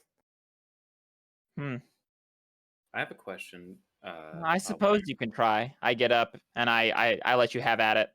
Well, before you do yeah. that, what does SG4 want to do? Yeah, I just had a question. Can I use Eyes of Night, because it's not a spell, it's a feature of my. It's not a bug; it's a feature. What? Sure. What does it do? Well, it gives someone dark vision. Oh yeah, sure, that's fine. Yeah, so I think SG4 would just walk up to Maze and just say like, You know, you could have just asked me for help with the fucking thing and I would have done this earlier, but here you go.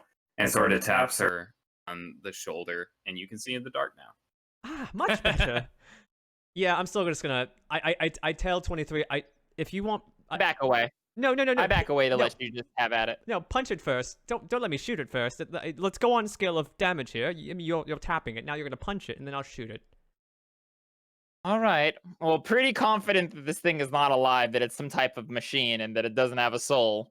Making a lot of assumptions here. I punched the shit out of it. As he says One that, I strong say, punch. as I say that, I say, Modrons are known to be very hard, mechanical creatures. You know, it wouldn't be out of the world for a dormant one to be here this large. Maybe a Deca. I say as he punches. I punch it. Okay, as you are now punching it with a bunch of Fist of the North Star Well, I atatas. punch it once. I'm not going full fist of the North Star. Okay, all right. So you punch it once. Where? Kind of in the middle, I guess. Okay, all right. You punch it in the middle, and all 5 of them seem to resonate at the same time, giving you a completely different tone. See, It's very weak, though. It's the force you must do You harder. You see where you punch, like apparently all the circuits seem to light up in a very similar fashion, like all across the speed is equal, and once they all hit them simultaneously, you hear this very pleasant sound. Oh, well, I guess I'm going fist of the North Star on it. Excellent. We'll Fury. see if I can. Fist of Fury. So, like, the more pleasant the sound, the closer I feel like we're probably getting to unlocking this. So whatever that means. So here's the thing: the ta-ta-ta-ta-ta that you have, it is a pleasant sound, but all it's doing is making that pleasant sound really rapidly. It doesn't actually seem to be doing anything. Okay, well then after a little bit I stop. That doesn't seem to be working. Okay, that's fine. I take out my laser. And I back up. Okay. This should be pretty safe, I say, as I push it as far as I can away from my body and like kind of lean away, and then I fire a shot. Cat. All right, roll me a Recoil. d5. Roll me a He d5. runs Me? behind safeguard. Yes, you roll me a d5. So you're shooting at this with like very tender, like very cautiously. So you're not really aiming. So this is a lucky shot. Let's see what happens. The one.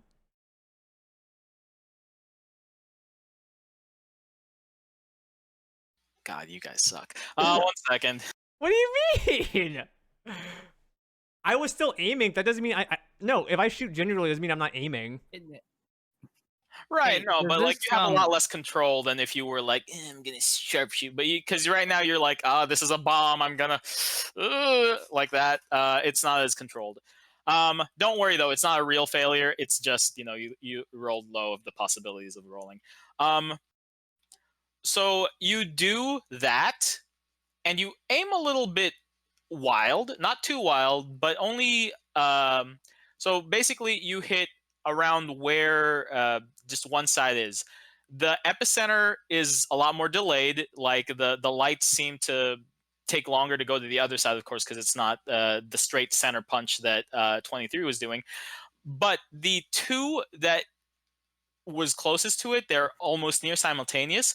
They do that pleasant sound still, while the other 3 that took a while to get pinged, they are doing the normal tones from before because they are ringing at a different time. But the 2 that was getting the closest to the shot that you made, they are ringing a very weaker version of the pleasant 5 bell sound. Well, that didn't work. I think Safeguard would walk over and be like, You mind if I give it a go? Oh yeah, no, take your shot. I'll be over here. okay, yeah, Safeguard's just gonna get it, prop it up, and take a shot at the center, not like shying away from it.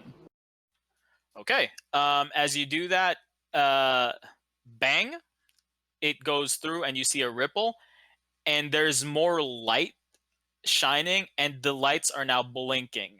There's like the nice sonorous tone again, and it looks like the lights are blinking on and off. It was louder, by the way. Maze, you've done it again. Great job. Do it again. Do it again. Yes, do it Yeah, again. I guess SQ. Safeguard takes another. All right. It does take a few seconds to do it again, but it doesn't seem to progress. Okay. I go back to seeing if now that there are lights blinking, if me touching it with the force arms is doing anything. If you touch one, the others seem to dim. Like if you touch the circle of one, the others seem to dim. I know. With your You force try arm. touching it together. Yes. Use your head on one, use arms on two, and then two legs touching the other. Or we join hands like a circuit, and we all touch a single part of it.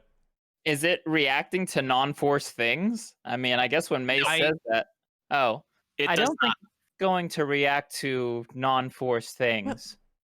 Scientific method. We have to try it, don't we? Right. So basically, we're just gonna say that like what's it called? 23 touched it once with his force arm, and then once with his meat arm, and nothing happened with his meat arm. All right. With the force arms, I don't know. Try to touch as many of the circles as I can, or do it in a rapid order. I kind of once again go back to just playing around with it, see if anything, or at least while we wait for this pickaxe to charge back up. So that happens. So two of them are now ringing very, very nicely when you have your two going at the same time. Unfortunately, you can't touch all 5 at the same time. I know. I say you touch those two, 23. Catchy, you with your little mini hammer or whatever you have, hit one at the same time as SG hits one too, and I shoot the last one, the furthest one, with the blaster. And we all get die. Farce. Okay? I go through his plan. He's the smart one, or she's the Do our smart one. pickaxes? So our pickaxes emit some force energy. Yes. Yes, it does. Okay. Okay. Um. Wait, do I have 2? I have a pickaxe Yeah, and you a have a hammer, little. right? You have one of them is a Neat. pickaxe. Oh, so wait, which one is the force energy one? The Are they pickaxe. both?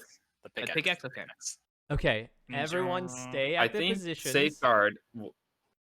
Safeguard would say. So, considering these tangs are all 2 feet apart, if you shoot the tang at one of the tangs and we're all standing right next to it, it's probably not going to go very well for us. No, Why don't you just pick up his, I point to 23, pickaxe he's not using right now because he's got 2 of his arms, and touch that against one.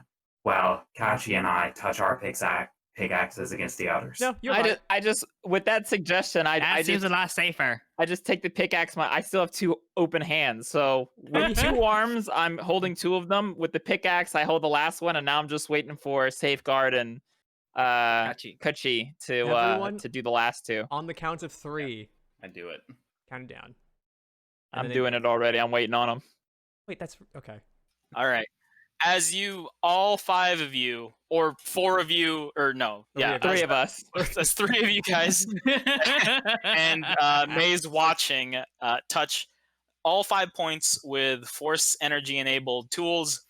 There is this warm, brassy, resonant tone, and you see the rocks kind of peel off like gold leaf being electrolyzed or something.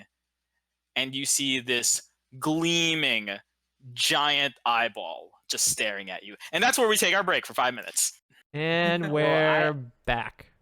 Hey everyone, welcome back to 4 idiots in a cave trying to light up some eyes or whatever. I thought you got to say 5 Nights at Freddy's. Dude, what if I'm this ready was 5 for. Nights at Freddy's, that'd be kind of cool. Like the Modron's like, That's this jump scare. Right, Markiplier isn't here, It's dude. Golden Freddy. It's the Can our It group is name gold. be Bladders of Iron? Oh yes. That's what the people call us across the galaxy once we gain renown. Yeah. It's them, the Bladders of Iron. So the way that you guys defeat the signal, the big bad evil guy at the very end, Yeah, is what the that F, dude? You outlast them in a pissing contest. All right, so big eyeball. So it's a big eyeball. It doesn't seem to really be doing anything other than just lazily looking in between you guys. Just So it is moving. yeah. It doesn't seem to have been disturbed by the way that y'all y'all woke it up or uncovered it, not woken it up. I do know. I mean, I know my religion roll before wasn't great, but I know that Modrons are what, like a big deal. They're just another species in the universe. They're a very destructive and mysterious species, but they are just like a species. I But know. okay, it blinks slowly like a whale. Does Did we wake you up on accident? If we hurt you at all, we apologize. I apologize for the group, I don't apologize. and I'm addressing this thing. He apologizes. So as you guys are apologizing, you hear some statically crackling on your comms. Go like, "Oh, hello, chain gang 33. Are you guys? I'm not picking you up on any of the sensors. Are y'all all right? We're in a pit. I mean, That's what I no, say. we're digging in here. We're just a bit lost. We'll be out Fine. soon. We're fine. I mean, you did send us underground into a tunnel, so. Oh, all right. I guess if you're fine, let me fiddle with these some more. Huh? That's strange. Do we see any interaction with the eyeball when I talk to it? When you bowed, it blinked slowly. SG4 in Celestial is going to say to it, Blink once if you can understand the language I'm speaking. It doesn't Also say in Celestial, blink twice if you're trapped. the eyeball. So basically, it's a little bit like there's an hourglass figure in where the iris is at. It doesn't blink again, but it looks at the two of you, and you see the hourglass shape like rotating as it goes from between the both of y'all. I look at Safeguard and say in Celestial, perhaps it speaks our language. Maybe. Sort of hard to tell without any sort of, I don't know, voice coming through this thing. That's an As hourglass. two party members just realized that they just both happen to speak Celestial. That's an hourglass, right? Usually hourglasses are timers. I don't think that's a good thing for that to be here. Think it's a bomb? Not a bomb. Do I know anything about this? I've researched Modrons are in popular culture, so I probably would have researched Modrons. They are order taken to the extreme. They are true neutral order taken so far to the extreme that nobody really gets it. It just looks like chaos. What is this thing? I Well, think Go ahead. Safeguard says, Flip the hourglass once if you need help. At that, it quarter turns it. It doesn't really. I mean, you can roll an insight, maybe. Does it Sure. understand what you're doing? I say, move your hourglass if I'm just talking and you're reacting to sounds. It does that. It does? I mean, that's basically what human speech is. No, got a like 16 on Insight. Oh, on insight. Okay, cool. You can sense that it is aware. Maybe you don't know whether it's really aware of what you're saying, but it is aware that you're intelligent and that you know it's intelligent and that you know that it knows that you're intelligent. I just start explaining its situation to him, because I don't know how long it's been asleep or anything, and Celestial. So I basically start explaining like what we were doing and the fact that it's trapped in an asteroid. I even tell it that it's like in a prison right now. Wait! Don't remember these were rogue. These were Can rogue you speak Modron. Celestial? 'Cause that's the language that I'm speaking. Are you? Okay, you didn't say that. Modrons.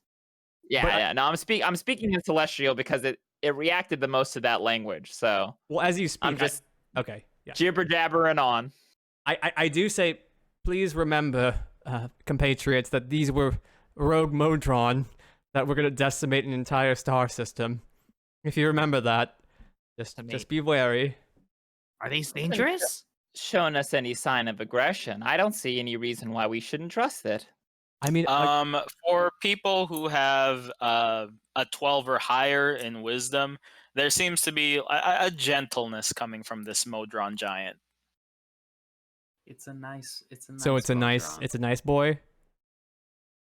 If your wisdom is 12 or greater, otherwise it's just like this mechanical hulking monster Bro, blinking my at wisdom, you with, my wisdom is very high. Okay. Wisdom is alien Can I- eyes. Is it possible for me to use insight to see how it's feeling? Yeah, sure. Okay. I will help him. Okay. With advantage, G-Way. Sweet.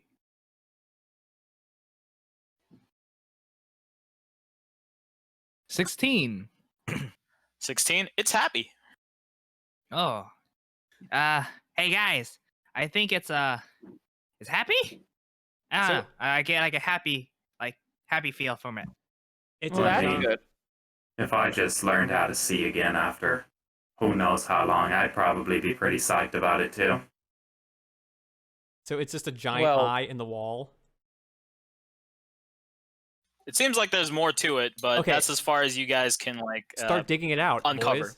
Yeah, let's start digging them out. Yeah. So we'll start digging it out. Can I use survival for this one to try like see dirt and stuff around it? I see dirt. You don't need survival for that, dude. There's dirt all around. Can I feel it all through the arms, the magical arms, or they're just like magical arms that are separate from me? It's your call if you want that to happen. If they, so I'm pretty sure it doesn't say in the actual bio of the ability. So if you say at this point that you can feel through these arms, they feel like real arms to you.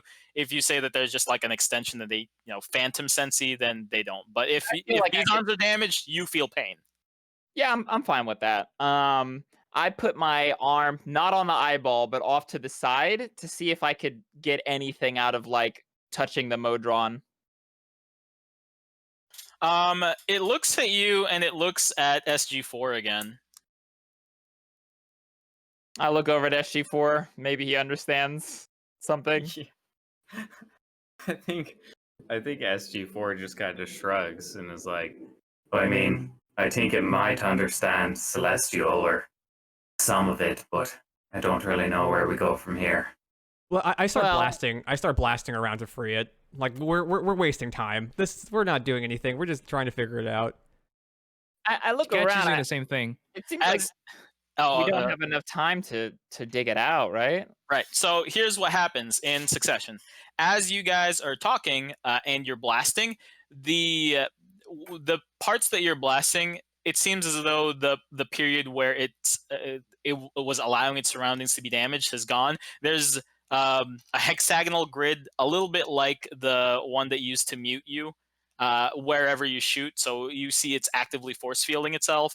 Kyachi, your weapons don't really seem to do anything anymore. You're just banging on it, and there's like that nice ring again, but it doesn't really even dent the guy. I was trying to dig it out though. That's what I was trying Oh to do. yeah, no. Like then just rocks fall and nothing happens. they were using the collars to track us, weren't they? Mm-hmm. Okay, well, I think at this point SG4 is like, maybe the collars don't work anymore. So can I like start like fiddling don't- with mine? Don't do that. As you do, you feel the light, the shadow, and the dwarf runes. Well, you don't feel it, but in quick succession from the other three people, you see it light up, and you get a little bit of shock. You guys, the other three, don't feel a shock, but you do know that somebody's fucking with the collar. Don't. Okay. I said don't do that. What do you think is gonna happen? The guard said they couldn't track us anymore, so The Modron seemed very interested in the collar.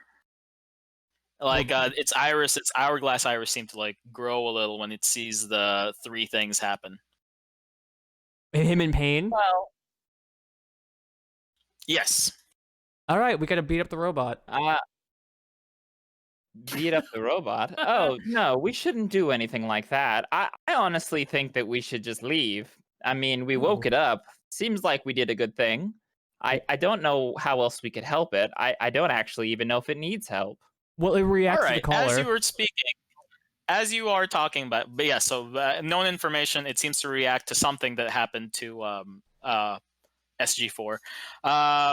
You guys hear through the radio, hey, Chain Gang 33. I hope that you guys aren't too far away. I need y'all to come back. There seems to be something going on at the Warden's Fist. Don't. So We're just coming back. Wait, don't wrap answer. up. I say we're coming back, and I get rid of my astral arms.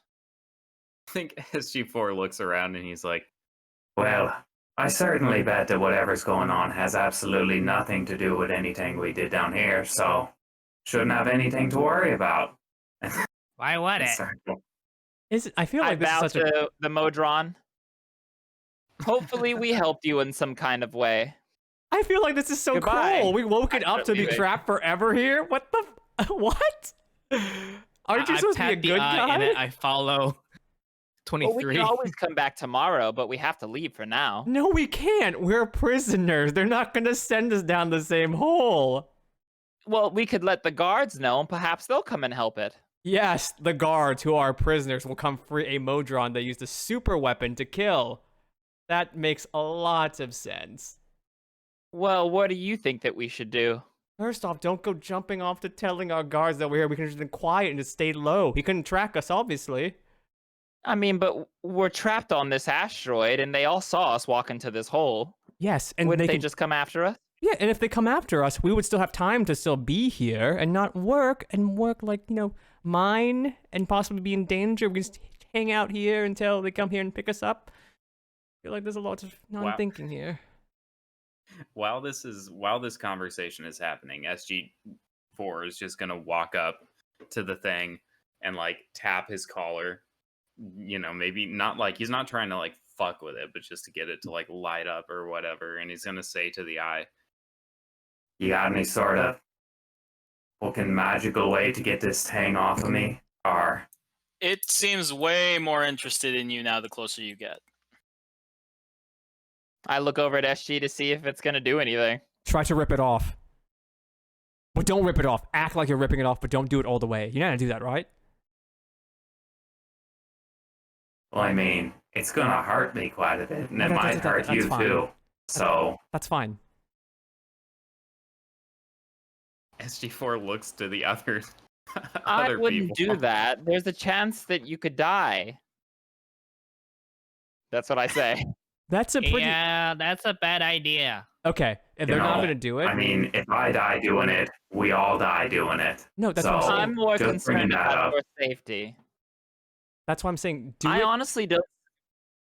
I'm gonna look try and amazing. walk up to like walk up to it and like press my neck up against the Modron, like so the collar makes some sort of contact with it. Okay, do you do that? That's not a good question. He but dies. yeah. Do you do He's that? Do you dead. do that? Okay. Okay. As you walk up to the Modron, you see there is a shimmering in its eye as like you get closer and closer.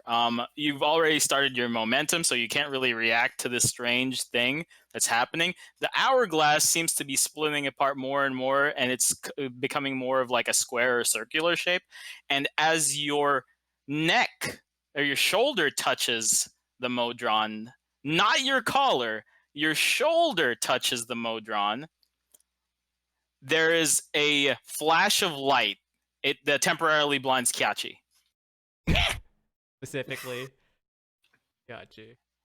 And you hear this sonorous voice go, what are you made out of? Command him. Well, Vibranium. vibranium. Yeah. No. Give me a real made up. Space metal. Give me a real made up metal. It's space metal. Adamantium's a real metal, but I don't know. Whatever the toughest metal is. I don't Okay, all right. Inconcebium. yeah. So basically it goes non-silica, non-carbon based life form detected. Welcome, Tungsten. brother. Tungsten? Yeah. Welcome, brother. We accept you. And the eyeball just opens up, whoop, and inside you see just a room that you all, well, not all of you, some of you recognize as a cockpit. Oh, see, I knew we shouldn't have left. Good job again, Maze. So it looks like there's a deck, there's like a row of Patrick just looks at computers, me there kinda is a like, "What?" captain's chair, there's like, it looks like there's more rooms in the back. As that happens, you guys blaring on the radio goes, guys, I really need you to come back out here. There is something going down at the Warden's Fist. I'm just going in, dude. I don't You even need care. to leave now. This is a code red emergency. There's just, I don't even know if you guys know what that is, but I gotta go. If you aren't on the transport now, I'm leaving you. I We'll walk be in. okay without you. Yeah, SG4 looks at just like looks at Maze and then at the gun and is just like, May I? What are you gonna do with it? Well, I was sort of just gonna shoot one of the walls near us and pretend like there was a cave-in happening, you know, shoot it and then radio in and say, oh no, rock's falling. Why don't we just not say anything? We all died. Why don't we just not say anything, Sure, and then when they that come works find too. us... I'm already talking to the guy trying to figure out What what's are wrong you with the, doing? prison. 23, what are you doing? There's no All one right, takes so the gun. while they're Actually takes the discussing gun. their lies, so you're talking to Kalchuk. What are you saying? Is everything okay at the prison? No one's hurt, are they? I'm not sure. I'm just looking through the logs. A lot of our sensor arrays on the outer perimeter. I don't even know why I'm talking to you. Just get here. It looks like it's under attack. All right, come on. We actually found something. You should probably go and just come back and pick us up. What are you What'd you find? What? Well, we don't At really that know. point, I push him in, dude. Is going to shoot off the gun near him and just punch his comm thing and say, fucking, we're having a little bit of trouble. Looks like you'll have to catch us later. Have a good day, Kalchak. So rocks do fall, and this time, because you guys were in a hurry, it is a legit cave-in. The entrance is blocked. You can probably dig yourselves out, but right now, if Kalchuk came to check, you are very much caved in. This is so I guess we're stuck illogical. now. This is so illogical. SG4 just looks at them and says, Look, it's a fucking cave-in.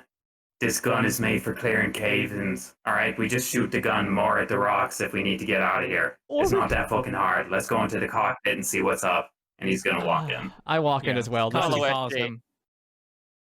him. So you guys are technically no longer lying, and Kalchuk goes, "Are you so incompetent?" And they call me freaking green. Look, just don't die. I mean, if one of y'all dies, all you die. I'll come back, I guess. Bye. Goodbye. Good luck. Safeguard looks towards Maze and like does the wink, like the robot wink. it's like, It's just like, I'm just Oh, standing- such a bad idea with the cave-in. Oh, totally went against our favor, didn't it? We could have just not said anything and just gone in, and he would have done the same thing. What's Yeah, inside here? probably We're true. checking it out. Me and Kachik. Well, I'm jumping in Yep, the I'm Wiz- jumping in the cockpit, dude. I'm jumping on the captain's chair. I got nothing else. Like this is We all like are. wasting my time. So as you guys jump in, it's all gleaming brass and gold. All of it is very unreadable. It's all like garbage, garbled Modron speak.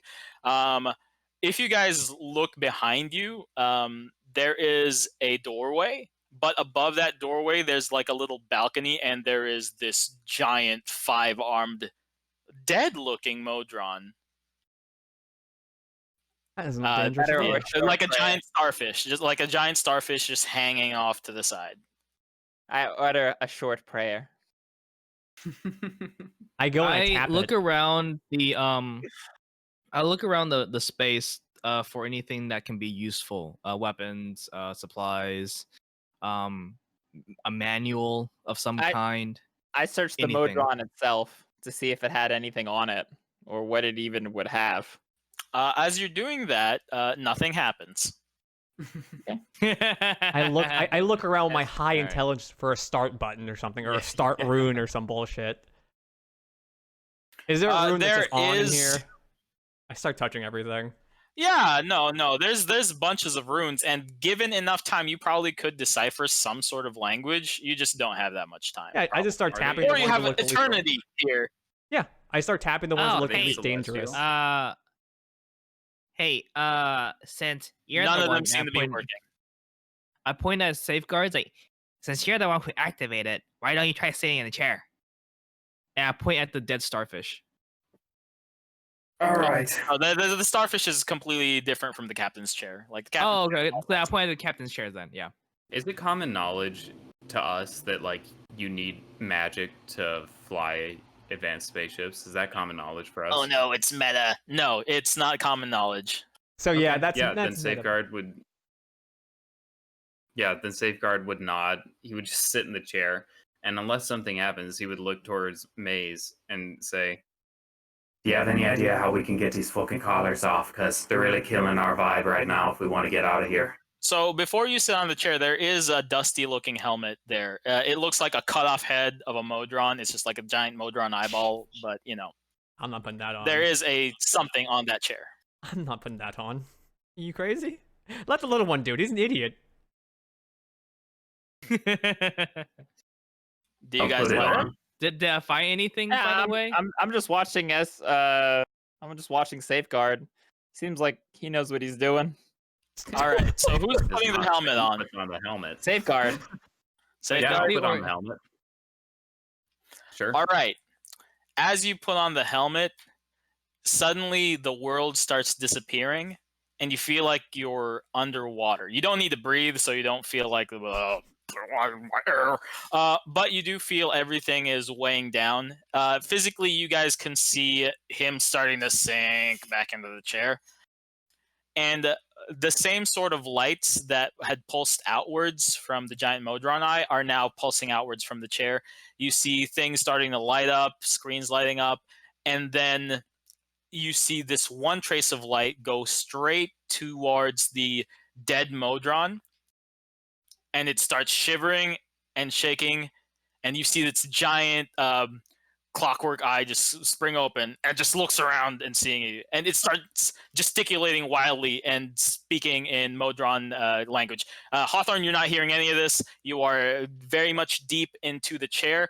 As you are in the chair, the cockpit and everything else starts to disappear, and you feel as though you are just in the rock in space. Well, that's what you're feeling. Outside, the Modron is like looking at you, going, it's not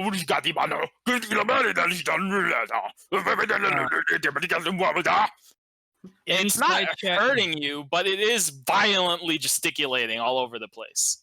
Okay. Is it threatening? I It- help Very Patsy. angry. And an insight check. Okay. Yeah. Okay. So I'm doing the insight check. Okay, got it. Well, you called it, so 15. It's angry, but it's not dangerous. It doesn't want to harm you guys. It just wants to express frustration. I start messing with the runes that lit up. I don't know if you can understand me, but we mean you no harm. Understand any harm. I start touching Seems the I runes. like- understand can like two partially words understand that you you. just said. Jonamina said, understand. Safeguard, are you okay? I like look over Safeguard and I try to kind of wake him up without touching him. You feel it, Safeguard, but you're still in the cockpit. You feel how this thing is in the rock. Sometimes there's a flicker and you sort of expand your senses beyond the rock and you see the space and the debris field. And outside, you see this massive space battle as the Warden's fist is being rocked from all sides by these splinter-looking spaceships with a bunch of like drones flying around. Can I talk? Can I attempt to talk? Right Yeah, now? you can. Okay, yeah. I think Safeguard is like, I feel ya. Shit's definitely fucking going down at the Warden's Fest. It looks like a bunch of little ships are trying to, well, first off, I can start to see the Warden's Fist as if I'm looking out through the rock, and that's not normal at all. But it looks like it's under attack from a lot of little ships. can I like try and make an investigation check to see if I can like figure out what the ships attacking the Warden's Fist look like their maker? I'm assuming they are. Yeah, they're, sure, like, sure. Okay. Can we hear him or no? Probably history, and you guys can hear him. It's coming out a little bit muffled. There is some kind of weird like jelly force field around him. It's not really jelly, but like it reflects light the same way. Is there like a surround sound system where his voice is coming out of, like through the entire ship? How does it work exactly? Kachi is gonna start talking to the starfish Modron in any kind of words that he can think of, because he has the idea of that the Modron is picking up words, and he's thinking that if he could give him as much vocabulary as he can, the Modron might be able to communicate smoother with us. Okay, you do that, and it seems to be picking it up. What kind of words do you say? We come in peace. We're don't be in danger. Do you know what the ship is? We are in sector da da da da da. We are actually. You want danger, but about peace. No, we're not dangerous. We're just. He seems to be getting more and more as y'all are talking. Let's go back to Hawthorne. Yeah. I try to speak to Hawthorne. I don't know if he can hear us, but I say, is there any way that we can move this thing? Perhaps we could help the prison. By the way, Pablo, as this is happening, I'm messing with the runes, trying to decipher what's going on with the runes. Oh, I yell out while you're So while you're messing around with the runes, you do start turning on screens. A lot of it is Modron gibberish. Roll me an Arcana really quick to see if you can pierce through just this snippet of information that you have. Okay, Arcana. Let me I think see. as 23 is asking him this. 23. Like, buddy, if I can figure out how this thing works, we're not helping the prison. Yeah, I don't know why. So what'd you roll? 23. 23. Yeah, 23. All right, that's the magic number.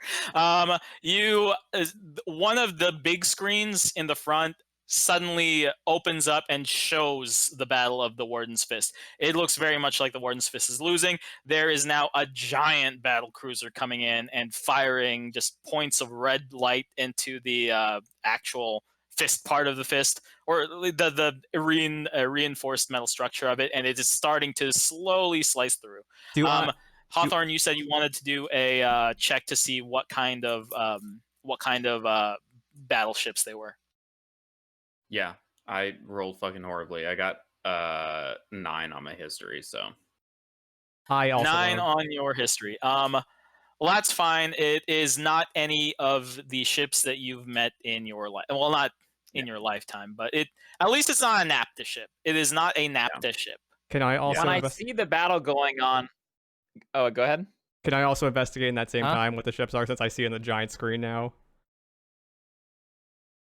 Okay, go ahead. Pablo, can you hear me? No, I just wanted to respond to Hawthorne. Yeah, no, I heard you, Michael. I don't think Pablo guess heard me. Go ahead and roll your investigation. Well, I don't. Pablo didn't say anything, so I don't want to say I don't want to roll it without him asking.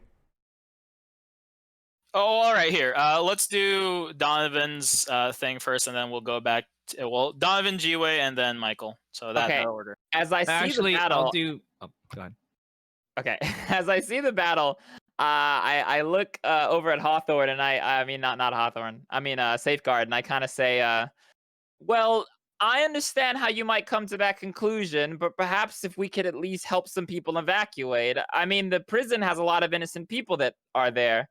I guess, but first things first, you should focus on getting this thing to move. I assume it's a ship of some sort. Did you just say the prison has a lot of innocent people in it? Well, I was innocent.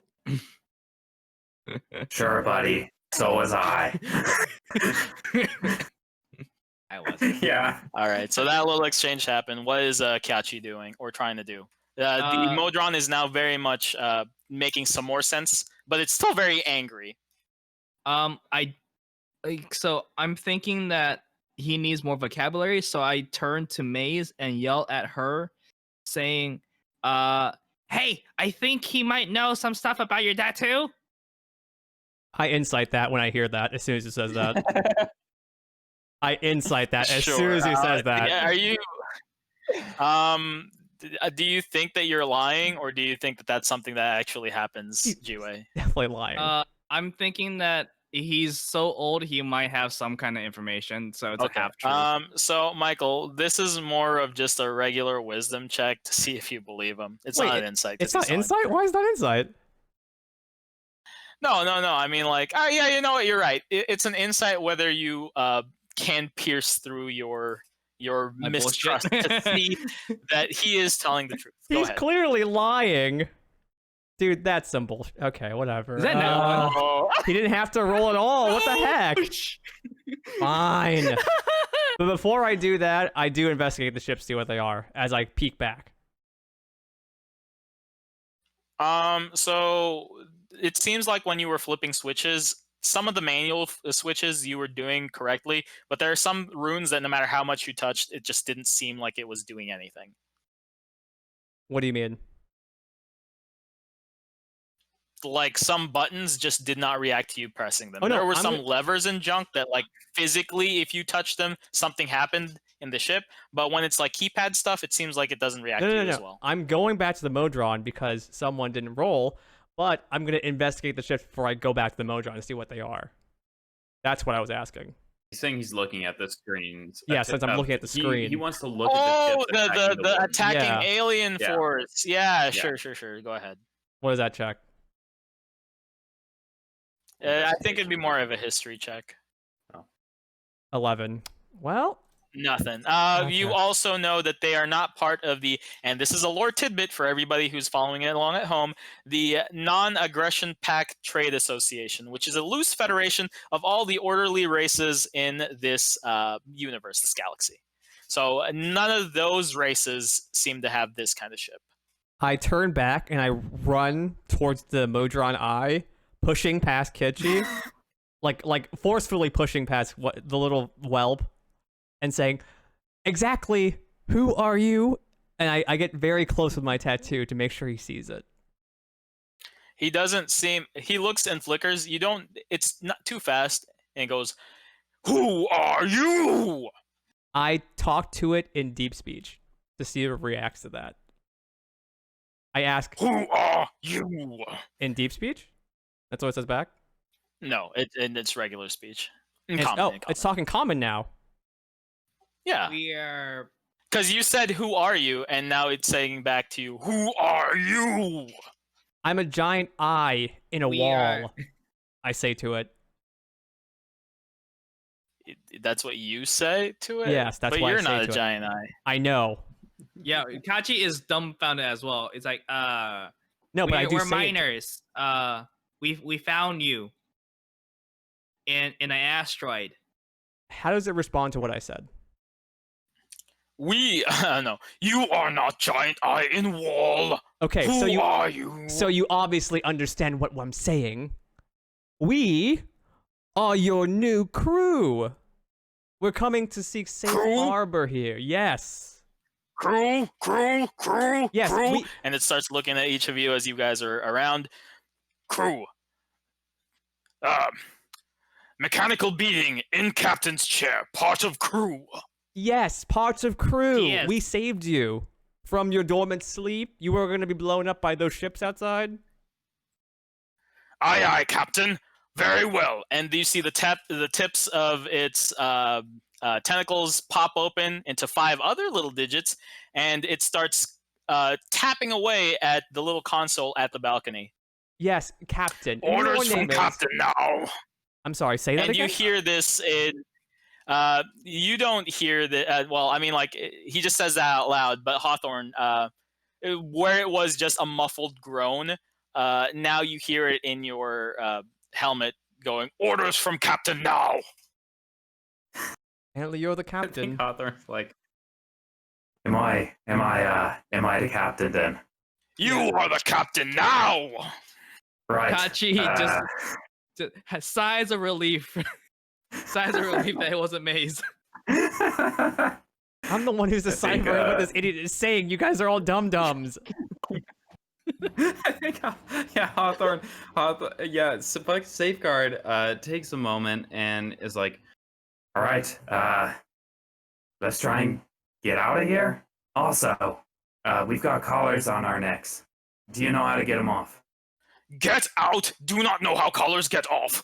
And then you hear this rumbling, this deep rumbling from inside the rocks. On the screen, you guys see cracks forming on where there is the view screen of the space battle, and there is just a second of silence, and then a huge explosion as all these rocks just come flying out. The screen that you guys were seeing from before, it suddenly becomes much clearer, and you realize that it was just a viewfinder screen.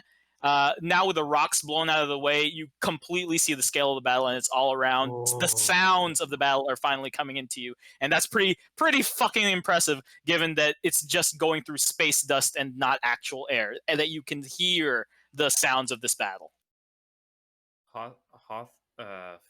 Sorry guys. Safeguard says, What are the ships attacking the Warden's fist? Who do they belong to?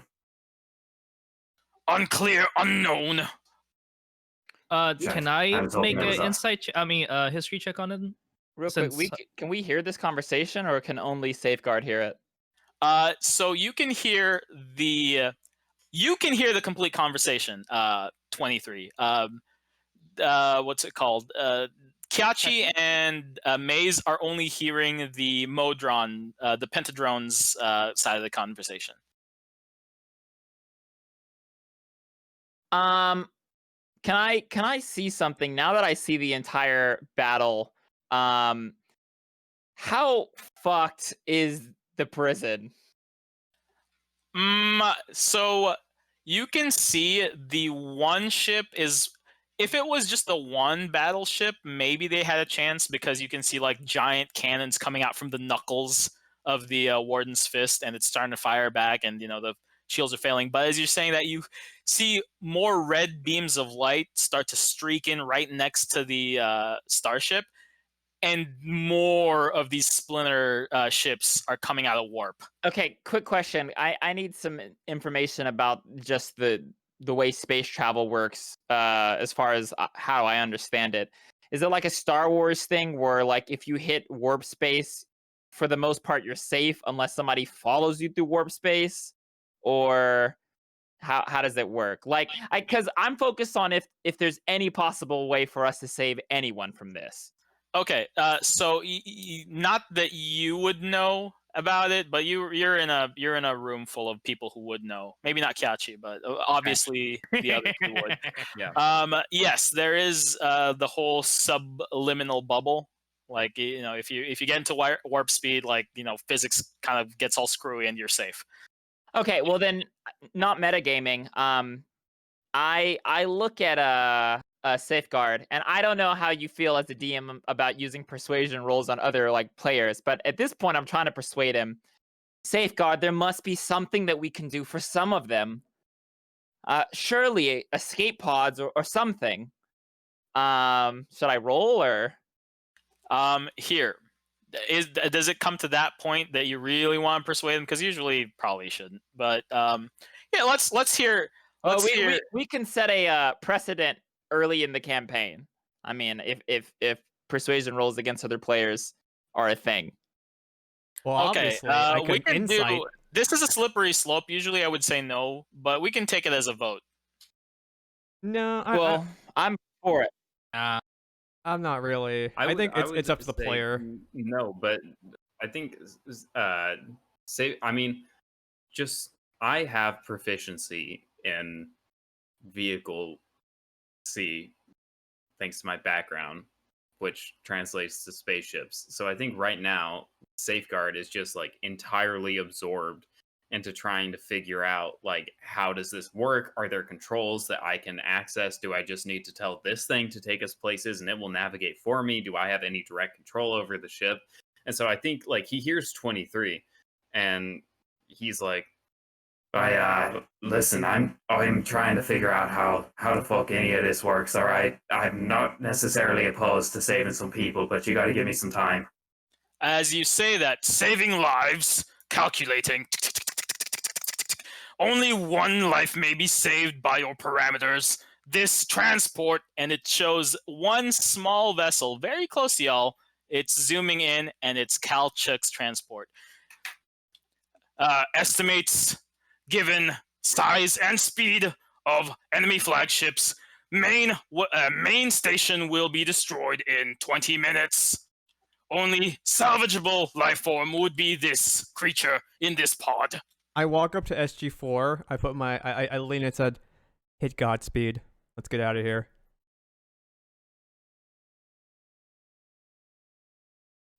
I don't. Can I? You do hear all of that, by the way.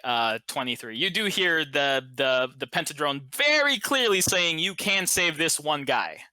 Yeah, I also heard I like them. Safeguard say that he needed a little time to figure stuff out. So I'm gonna assume that he's gonna do the right thing, and I'm taking a step back. I keep saying we don't have time. Say SG4. Look outside. They're obviously not Modron ships attacking the Warden's fist. What do you think they'll find us? If you say that, I interrupt you. That's not true. You even Window heard of that shit. opportunity closing. Choose a decision. We may leave the field of battle or save and attempt this creature. Fucking hell, he might know how to get the fucking collars off of us. Sure, let's try it real quick. Look, I'm not gonna put us in that much danger. Listen, if it becomes evident that we're nearing a less than 95% probability of saving this guy, we fucking dip, alright? But let's try. Probability of saving life, 83%. Shit, let's not go below 82 then. Let's go for it. I swear, if he starts playing music as soon as we get back, I'm gonna knock him out. All right, okay. Let's do an old school 4th edition skill challenge for this because I love them and they just make sense to me. So we're gonna do it. We don't really need to do initiative. You guys aren't really fighting against anybody. We're fighting against time, Pablo. Yeah, you guys are fighting against time. So basically, y'all need 6 successes to save Kalchuk.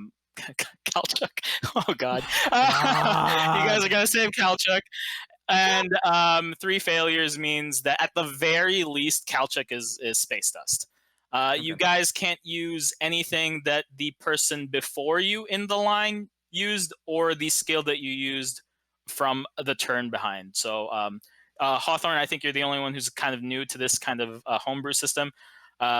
If you use athletics, the person in front of you use athletics. cannot use athletics. And when it gets back to your turn, you can't use athletics again. You have to use another skill. Okay. Cool. Okay. All right. As this starts, we're going to go in order of people closest to the cockpit. So it's going to be Hawthorne, 23, Kyachi, and then Maze. Hawthorne, as this happens... Wait, no, Pablo. Yeah. I'm right next to Hawthorne because I was talking to him. What? I remember I walked up and talked to Maze Hawthorne. was technically, yeah. Oh, okay, sure. So Yeah, Maze is me and you were right next to each other. Gotcha. All right. So just switching Kyachi and Maze. Hawthorne, as this is happening, you suddenly feel your body's senses being extended. You're starting to feel more like the ship, and you can feel the engines revving and everything. You do have control of it now. Okay. Can I? You do only have your own senses, by the way, not like you're suddenly like the ship itself, but you know. Yeah. Okay. What do I want to do? Can I try and do like a perception check to figure out the best route? Sure. Go ahead. Roll for it. Check. Okay. Sorry, guys. It's one of the good things I've got. No, that's a good thing, man. Do it. Oh, fucking hell. Oof. Jesus, I've been rolling trash. Oh no. All of you guys have been rolling trash tonight. Holy shit. Oh no, we can't save Scott. No, so that happens. You give a tentative push forward and you're trying, but I guess there's a disconnect of how big you are now compared to like how small you are in real life. And you just hit a rock and you careen off a little bit. Nothing bad has happened, but you are just shaken up a little. Oh man. Who's next? You are 23. I'm gonna use religion to pray to the gods to better our odds and for Kalchuk's safety. Sure, why not? Okay. Oh, Hey. 17. 17, cool. So there's this weird part where you go, I should pray. wait, I don't have a soul. They're not going to listen to me. But I do remember that the Modrons do have a god. So you succeed. You do remember there is a Modron like god. to the universe, like the non-religious, just probability, I'm kind not of knock religious, on I'm wood god. spiritual. Take out a d20 and start rolling it. Like, oh, here we Okay. go. Yeah. Well, we'll call that now. But please do keep in mind that religion checks for you is a little bit different. Okay, 23. I mean, that's fine. I mean, but I figure I have proficiency in it, so I should be able to use it for something. Yeah, no, and that's a success. So 1 failure, 1 success. Nice. While it doesn't really help much, hearing these prayers, these very nice mantra-ish, very structured prayers, does help calm down not 23, Safeguard and a little bit Kyachi. I don't know what it does for Maze, but it isn't not helping Maze, so that's a success. Yeah, I'm just like, is it my turn, Pablo? Yes. I am gonna roll performance to act like I'm trying to find a boost to make it go faster to save Scotch, or whatever his name is. I was like, oh, where's the Count buttons at? Why not? I can't let you do that. You gotta do a token thing to help them out. I am helping them out. I was saying if I would have rolled high on that, I would have accidentally hit the actual nitro boost, but I rolled a nat 1. No. I get that, but it's a little, whatever. I would just point out that Safeguard had been like, hey, we've got these collars on our necks. We might need someone from the prison to figure out how to take them off, or we're all fucking toast. To me, He did say that. That's me, just logical. No. Okay? To me, Scotch Yeah, you isn't were right smart enough next to to me take these when I off. said that. I don't think they would give someone this low end a power to take off someone's collar, especially how dangerous the prisoners are. I would argue I'm smart enough to decipher that, but I did roll a 1, so no matter what I rolled, it would have failed anyways. Yeah. Damn, dude. Okay. So your extreme apathy for the situation, maybe you would have helped him, but you just don't give a fuck about Scotty. I mean, not Scotty. Caltech. Well, no matter what I There's rolled, that that. would have been a natural There's that. 1. Just a heads up. Well, Like, yeah, yeah. obviously. All right, now it's time for Kyachi. Can I possibly instruct using my stealth roll to instruct SG SG to forward. hide the ship as they're going forward to get Kalchuk? Yeah, absolutely. So you're showing places where the fight wouldn't there's a lot of scout drones going around. Yes. So can I use stealth for that? Yes, you can. Cool.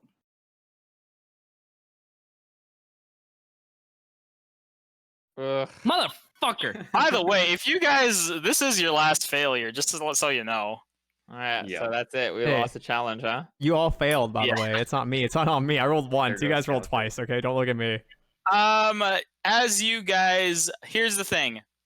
You point out a floating rock, and it actually does help you hide from one of the scout patrols, but unfortunately, that hiding place was a little bit too far to close the distance, and you see just one of those scout drones, like the needle from Yondu, just split through and then float around a little bit while Kalchuk's pod explodes.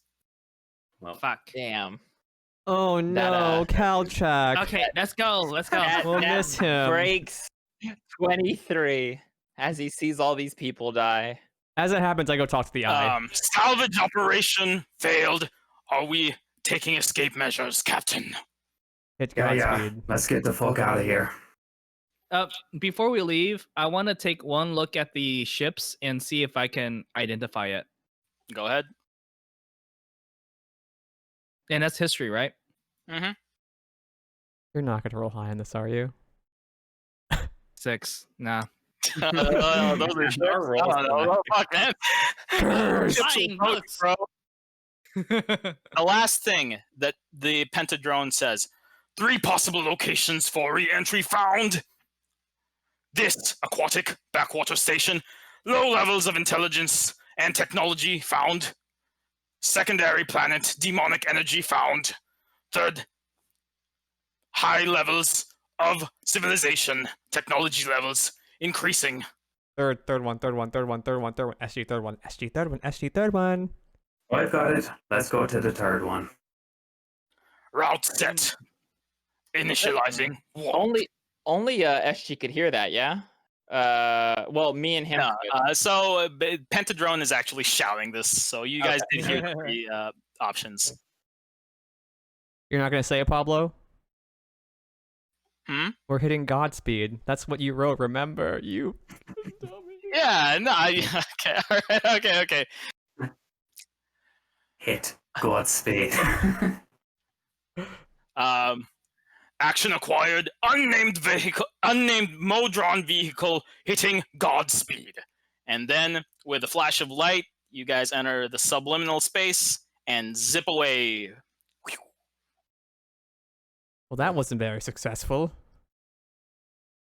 And that was session 1 of AstraRunners. Literally running away. I mean, we got away. I We did think it, that was boys. quite successful from where I'm coming from. That was. Yeah. Yeah. I All agree. those Maybe people. No, we'll we Right. survived, dude. That's Yeah. that's I mean, what else can we ask for?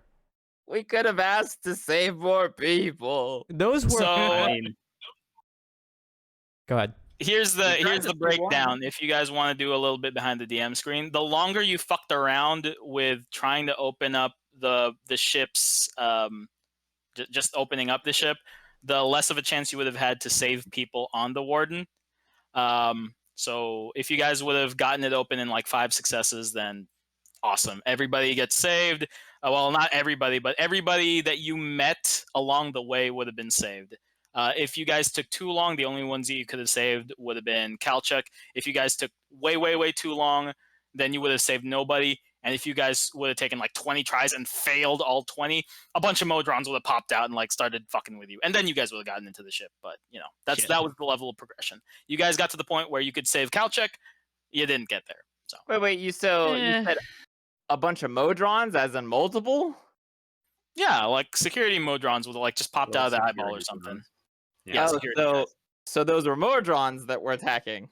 No, the No, ships. he's If saying- you guys would have like constantly Okay. failed at opening I the see, ship, I the see. ship would have just like started defending itself. Right. Also, right, right, Pablo, right. one thing production-wise, when we do end a show, let's end it like a normal show where it's like, oh, and that's the end, and then we do the whole like tune in next week, blah blah blah stuff like that, and then we can go into after talk like this just for next week. Tune in Okay, next alright. week for the next fascinating installment of Four What was the- idiots what was the on a thing called? goddamn eye. I mean, hey, no, that was actually pretty good. That was a pretty good outro, G-Way. Do it again, but serious. no, but what was the thing? I didn't know what it was. What's our name of our pod? AstraRunners, right? Yeah, Yeah, so no, that's no, that's right. Astro That's the Runners? name of the Okay. campaign. Okay, so the name of the setting is Dungeons and Dragons: The Advanced Stage. The campaign name is AstraRunners. Okay. Tune in next week at Wednesday at 8 p.m. Central Time for Astro Runners Episode 2. What would these 4 do next? And cut. Put that in editing. Edit that in. It's fine, right? Put it in post. Yeah, I'm Fix it just in gonna post. cut it and just move that forward in the timeline. But yeah, thank you everyone for joining in, Yeah. and we're gonna stop the stream. Next time on AstraRunners.